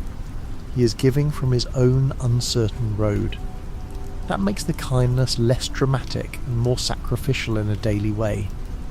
He chooses insecurity so someone else can have a little more safety. Dutch would misunderstand that kind of sacrifice completely. Dutch understands grand sacrifice, especially when it can be narrated. He likes the idea of men giving themselves to a cause, because the cause usually has his voice. Arthur's later generosity would be harder for Dutch to comprehend, because it has no witnesses and no speech. It is money left behind. A horse sent ahead, a warning delivered without credit, a debt quietly paid. That is not the romance Dutch sells. It is better. Micah would hate it for a different reason. Micah believes people are appetite, fear, and advantage. Quiet kindness makes him suspicious, because he cannot imagine it except as manipulation. If Arthur helps someone leave, Micah assumes Arthur is building a faction. If Arthur gives money, Micah assumes there is a hidden reward. That is part of why Micah can poison Dutch so effectively. He drags every act down to his own level, then tells Dutch the dirt was always there.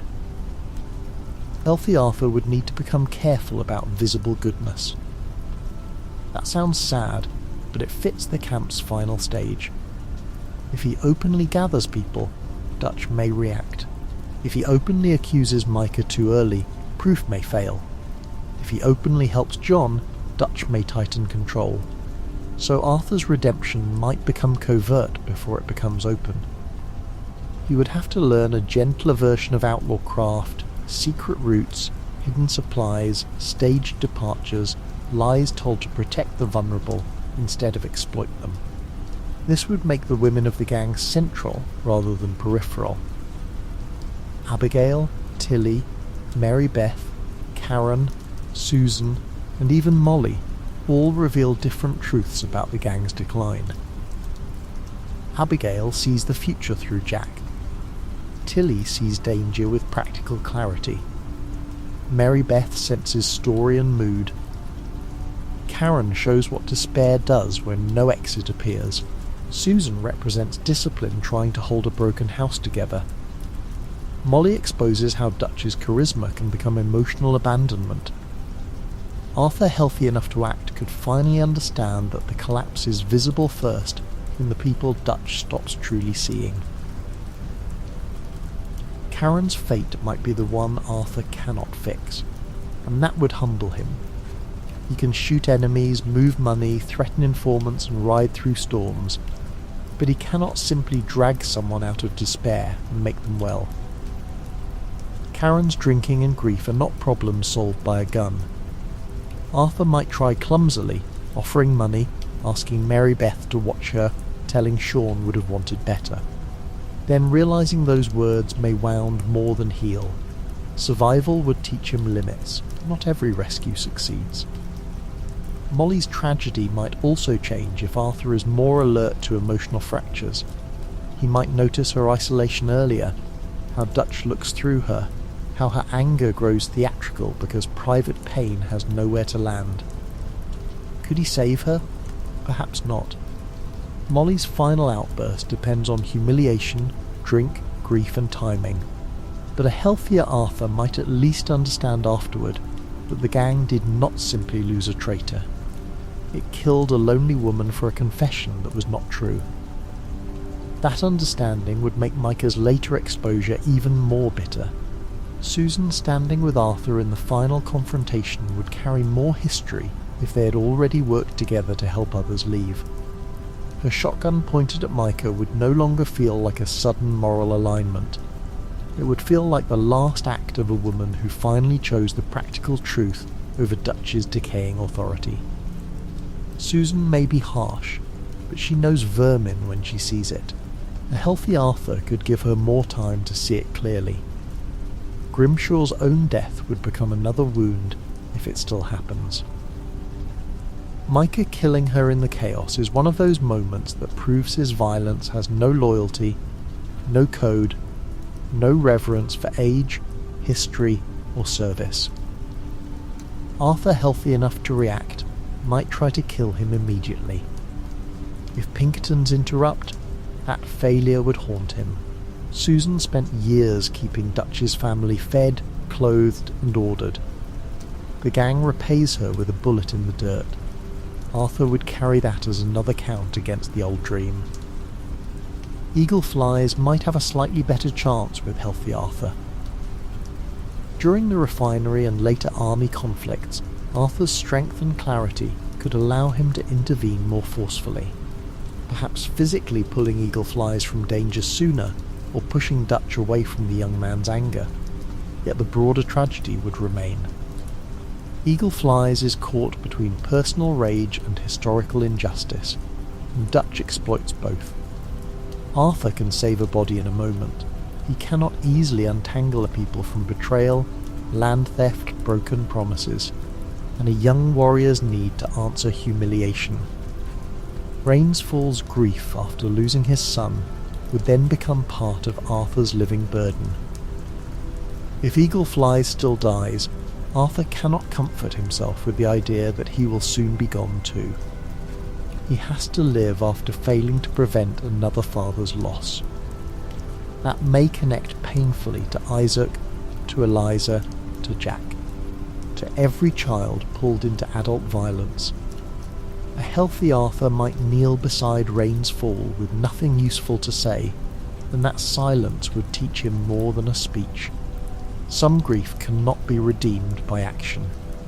The alternate path could also deepen Arthur's fear of becoming Dutch. Once he begins organising exits, giving orders, making secret plans, and deciding who needs protection, he risks stepping into a leadership role.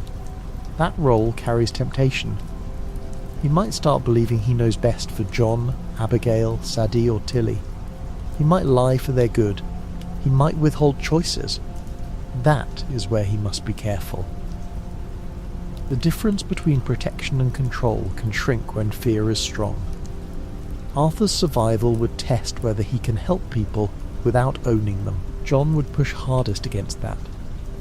John hates being treated like a child, especially by Arthur, because some part of him knows Arthur's criticism has often been earned. If Arthur starts making decisions for him, John may rebel even when Arthur is right. Their brotherhood would have to mature beyond scolding and resentment. Arthur would need to say what he fears plainly, not that John is useless, but that Jack cannot survive another generation of outlaw pride.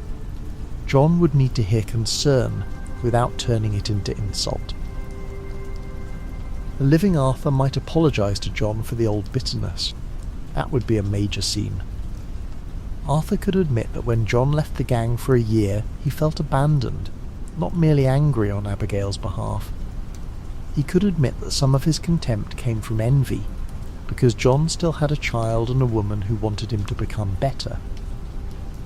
Arthur lost that chance with Isaac and Eliza. Seeing John waste his chance made Arthur cruel. Saying that aloud would change both men. It would not erase the past, but it would make room for a more honest bond. John might then apologise too, though badly.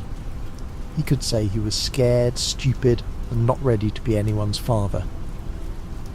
John is not graceful with self-knowledge, but he can learn. Arthur alive would give him a brother who demands that learning before the grave demands it.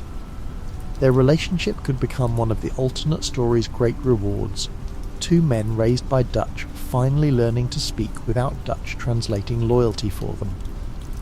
Abigail would still be the measure of whether that growth matters. Men can apologise beautifully and change nothing. Abigail needs behaviour.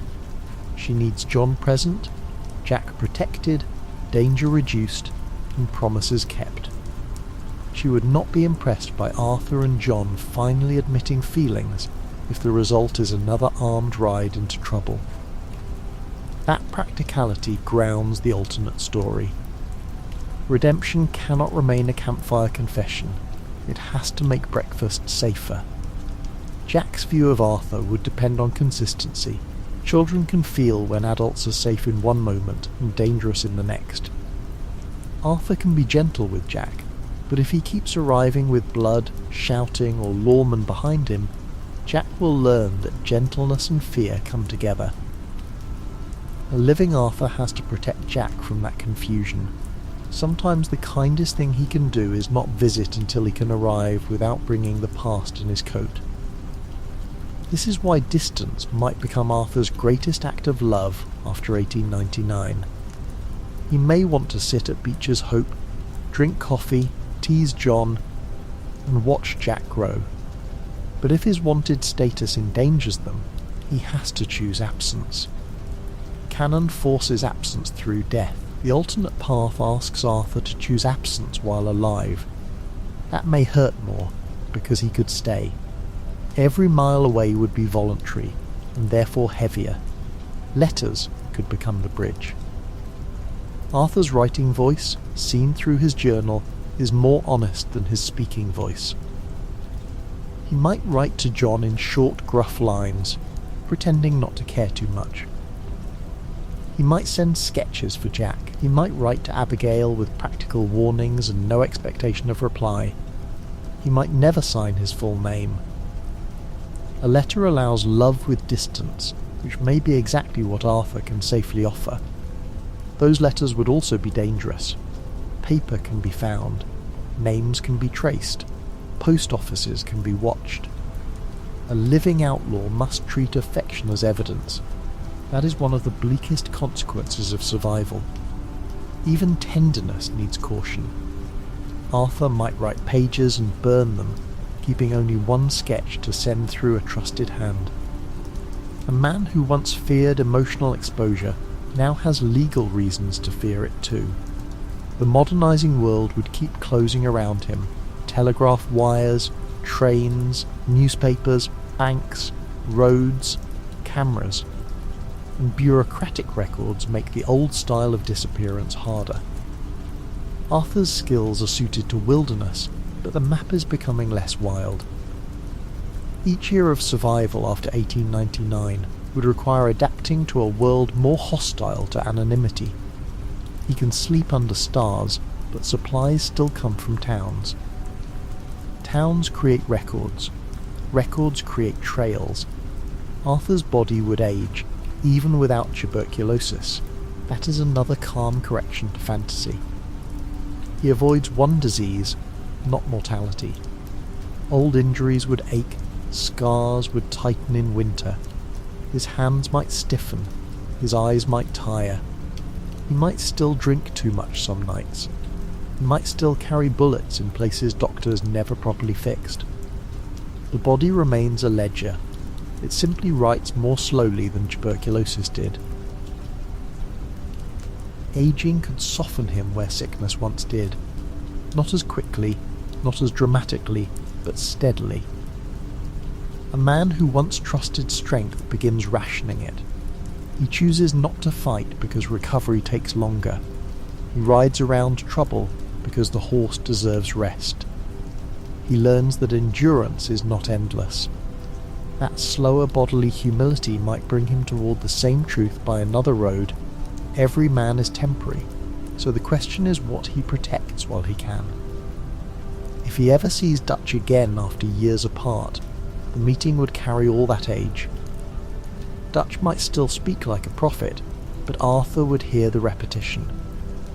The same rhythms, the same grievance, the same refusal to admit fault. Age without humility makes Dutch tragic in a different way. Arthur might realize that Dutch did not merely fall. He kept choosing the fall because it let him remain the hero of his own explanation. That recognition would free Arthur more than anger. Bill Williamson's later decline would sadden Arthur if he heard of it. Bill becomes the kind of man the old gang always risked producing: brutal, cornered, loud, and increasingly detached from any noble story. Arthur never respected Bill's intelligence, but he did know his need to belong. A living Arthur might wonder whether he could have pulled Bill away earlier. The answer is uncertain. Some people can be offered a door and still choose the familiar cage. Javier Escuela would hurt differently. Javier once carried music, romance, and political memory. His later state in Mexico feels like a narrowing of a man who once seemed wider. Arthur alive might feel genuine grief over that. He may remember songs by the fire and wonder how loyalty became exile, how belief became survival under new powers. Javier's tragedy is that he had ideals, then chained them to the wrong leader for too long. Arthur might avoid hunting Bill and Javier if he can, but avoidance may not be possible if the Bureau rises. That would create one of the bleakest moral traps. To protect John or Jack, Arthur may be asked to destroy men he once tried to save from Dutch's collapse. This is where survival becomes a long echo of the original gang.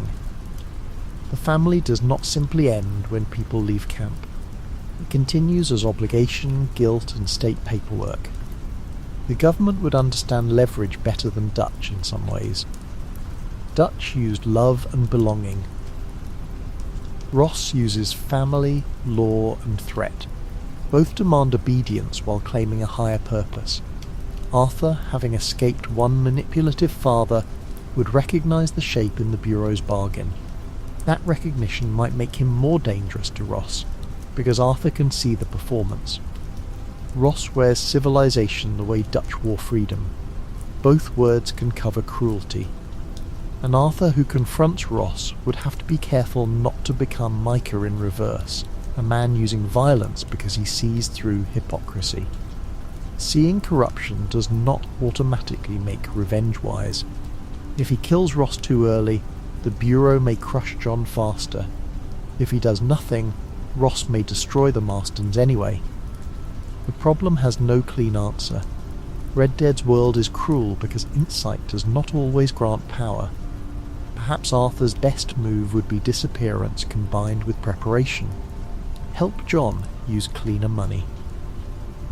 Keep Beecher's hope away from old associates. Discourage the Micah hunt if possible.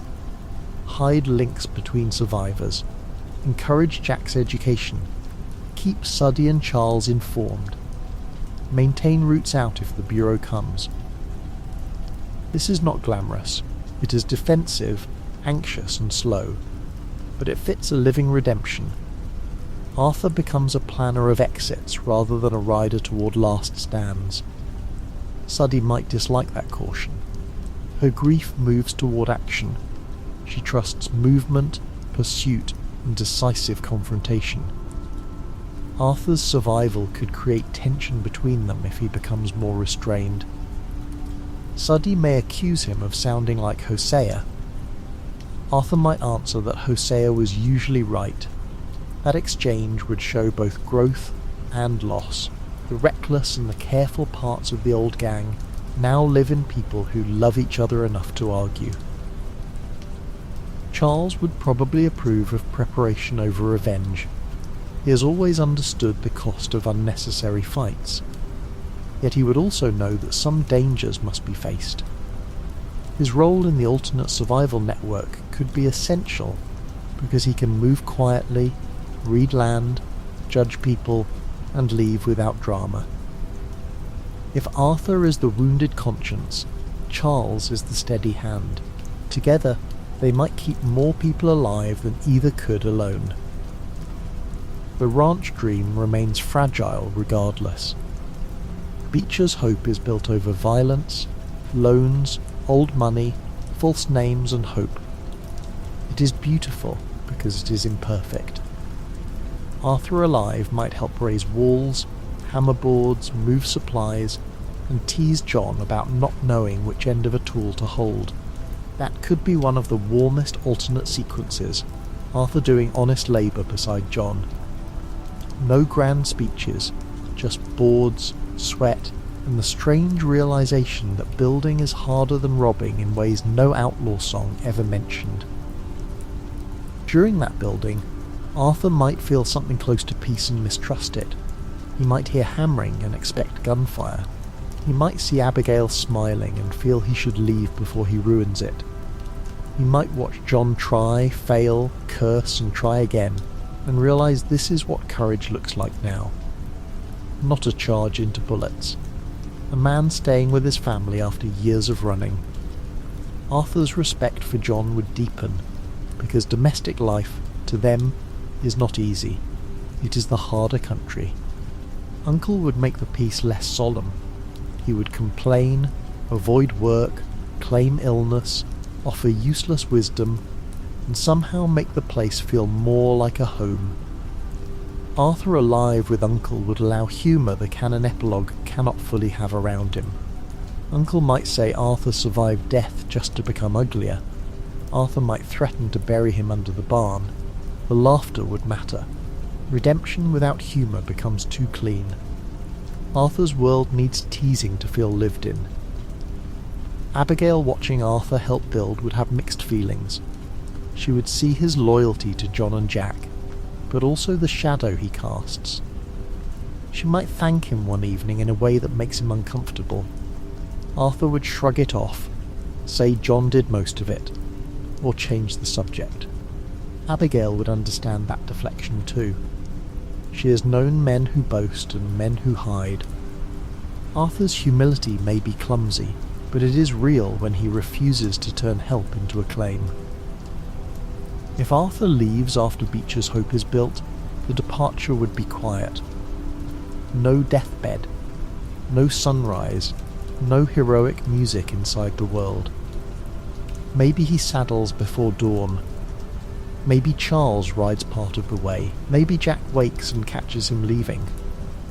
Arthur gives the boy a sketch, tells him to listen to his mother, and says books will take him farther than guns if he lets them. Jack asks when he will come back. Arthur says when it is safe. Knowing that may mean never. That scene could be the alternate story's emotional centre. Arthur survives, helps build the home, then chooses not to live inside it. He has earned a place in one sense, but forfeits it in another, because love requires judgment. He does not leave because he is unwanted. He leaves because the Bureau, old enemies, and his own habits still make him dangerous. The tragedy is no longer that Arthur cannot reach the future. It is that he reaches it and stands outside the fence. Years later, if Jack remembers him, the memory would be textured rather than saintly. Arthur would not be only the noble man who died for them. He would be the man who smelled like horses, drew animals, argued with John, made Abigail soften when she did not want to, and left before breakfast one morning. That kind of memory is less perfect, but perhaps healthier. Jack would know goodness can be awkward, scarred and temporary. He would know a man can love without staying. The alternate timeline also changes how Arthur thinks about God, judgment and fate. In canon, mortality presses him towards spiritual questions whether or not he uses religious language. Without tuberculosis, those questions do not vanish. They become less urgent and more persistent. Why was he spared when Thomas Downes was not? Why did Lenny die young? Why did Jack survive? Why does Dutch keep walking? Arthur may not find answers, but asking them over years could deepen him in a quieter way. He might never become traditionally religious. That does not matter. Arthur's spirituality, if he has one, is in attention and remorse. He notices things. He feels the weight of harm. He tries, sometimes badly, to repay life with protection. A living Arthur's prayer might look like feeding a horse before himself, leaving money for a widow, guiding a stranger away from danger, or choosing not to shoot when shooting would be easy. The land itself would become part of his healing. Red Dead's world is full of places that ask nothing from Arthur except attention: rivers, ridges, forests, plains, storms, birds, deer, morning fog, and long roads. When Dutch's voice fades, the land remains. A living Arthur could learn to be in the world without taking from it constantly.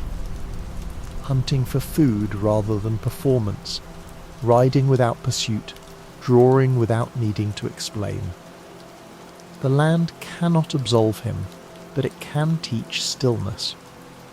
Stillness would be difficult. Arthur's nervous system is trained by threat. Quiet might first feel like a trap. He might sit beside a river and keep checking the tree line. He might wake at tiny sounds. He might distrust kindness. Surviving trauma does not mean stepping into peace smoothly. The alternate story should allow him unease. Healing is not a new outfit. It is a long argument between the present and the body's memory of danger. His dreams would likely keep Dutch alive longer than Dutch deserves. In dreams, Dutch might still be young, persuasive, and proud in the old shining way. Hosea might be laughing nearby. John might be a boy. Arthur might be 14 again, hungry for belonging. Then the dream turns, as dreams do, and Micah is there, or Hosea falls, or Dutch turns away. Arthur would wake angry at himself for missing a man who betrayed him. That is one of the hardest truths of broken families. Love does not obey evidence quickly. Writing could help, because writing lets Arthur hold contradiction without speaking it aloud. He can write that Dutch saved him and damned him. He can write that he loved the gang and helped it hurt people. He can write that he misses camp songs and hates what camp became. The journal becomes a place where truth does not have to be simplified for anyone else's comfort. A living Arthur might fill many more pages with that hard honesty. Eventually his drawings might change. Less focus on wanted men, camp tensions, and violent errands. More barns, children, birds, weather, tools, quiet roads, old hands, horses in pasture, faces glimpsed from train platforms. That would show the soul changing before the man can say it. Art often confesses before speech. Arthur's pencil might become the clearest proof that he has stopped seeing the world mainly as threat and opportunity. The final philosophical difference is this: Canon Arthur becomes free through surrender. Alternate Arthur must become free through discipline. He cannot surrender to death, so he has to discipline his habits, his anger, his loyalty, his fear, and his loneliness. He has to stop reaching for the old gun inside himself. He has to build rules that Dutch never gave him. Do not use love as a chain. Do not use money as salvation. Do not mistake revenge for repair. Do not stay where your presence endangers the innocent. Do not follow a man because he once saved you. Those rules are plain, but earning them would take the whole rest of his life. That is why the alternate story can be over 18,000 words and still feel like it has not exhausted him. Arthur Morgan is not a puzzle solved by removing one disease. He is a life shaped by violence, tenderness, loyalty, shame, class, fatherhood, grief, and the collapsing West. Tuberculosis is the match that lights the final room. Without it, the room is still full of dry timber. Something else will burn. The hope is that Arthur learns to carry water before everything catches. This is why Arthur never gets tuberculosis is less a happy ending than a harder test. Death made his final goodness clear. Life would make it complicated. He would have time to fail again. He would have time to disappoint people.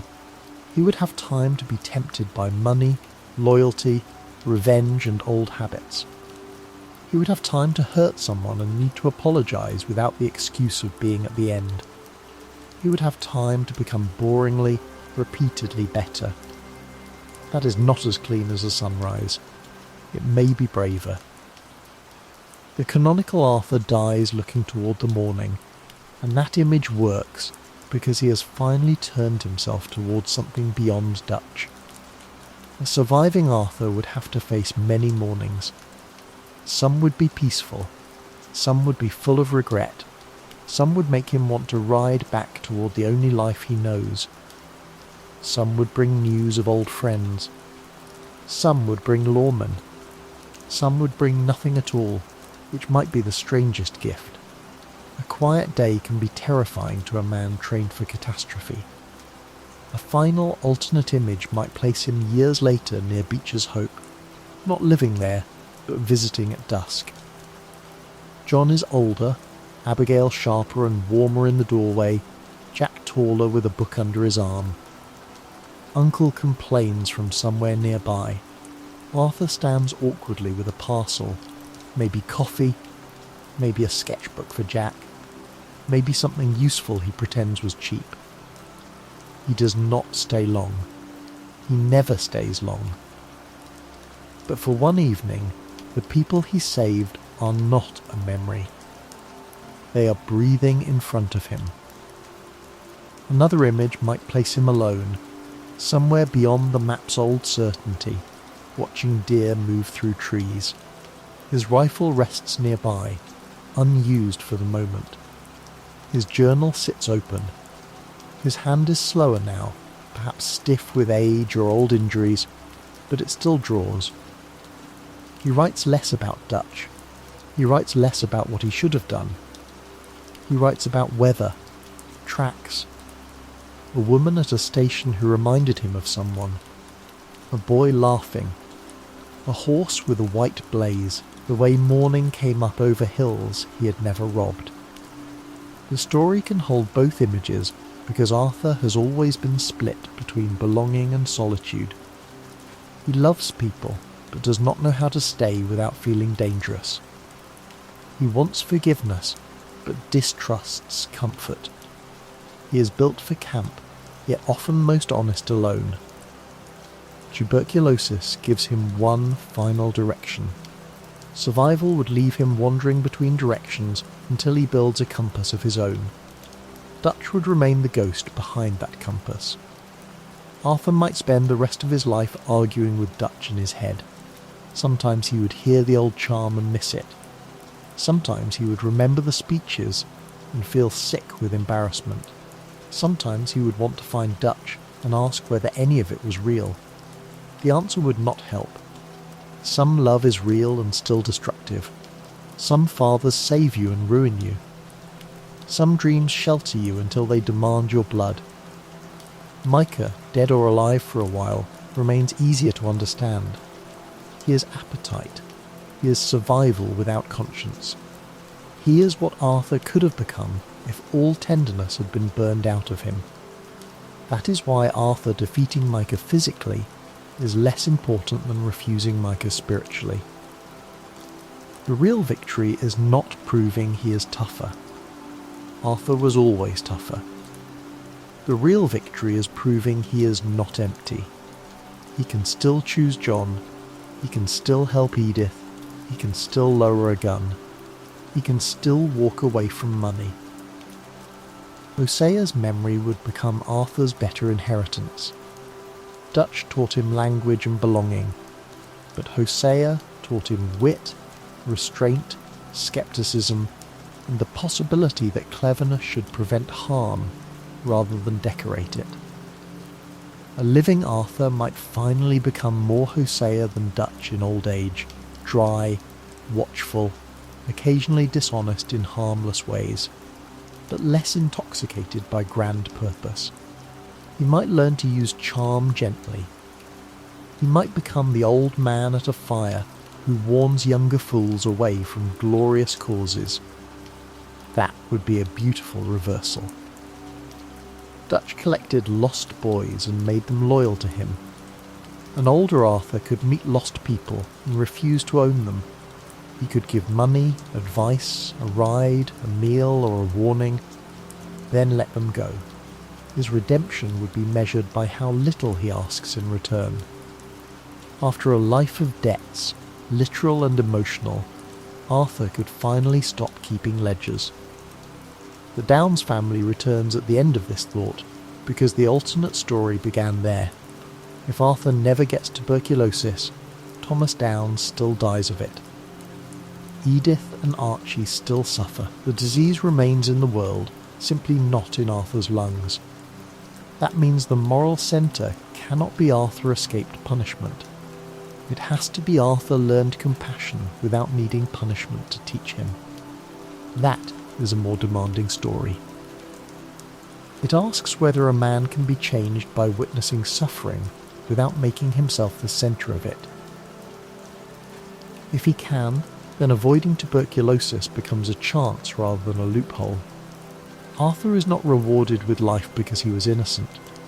He is burdened with life because he has work left that death can no longer complete for him. He must repair what can be repaired, release what cannot, and stop serving men who turn love into obedience. He must live long enough to learn that redemption is not a dramatic exit. It is a road with no applause. The Van der Linde gang still falls. That feels almost certain. The forces against it are too many, and the rot inside it too deep. But with Arthur healthy, more people might get out earlier. John might escape cleaner.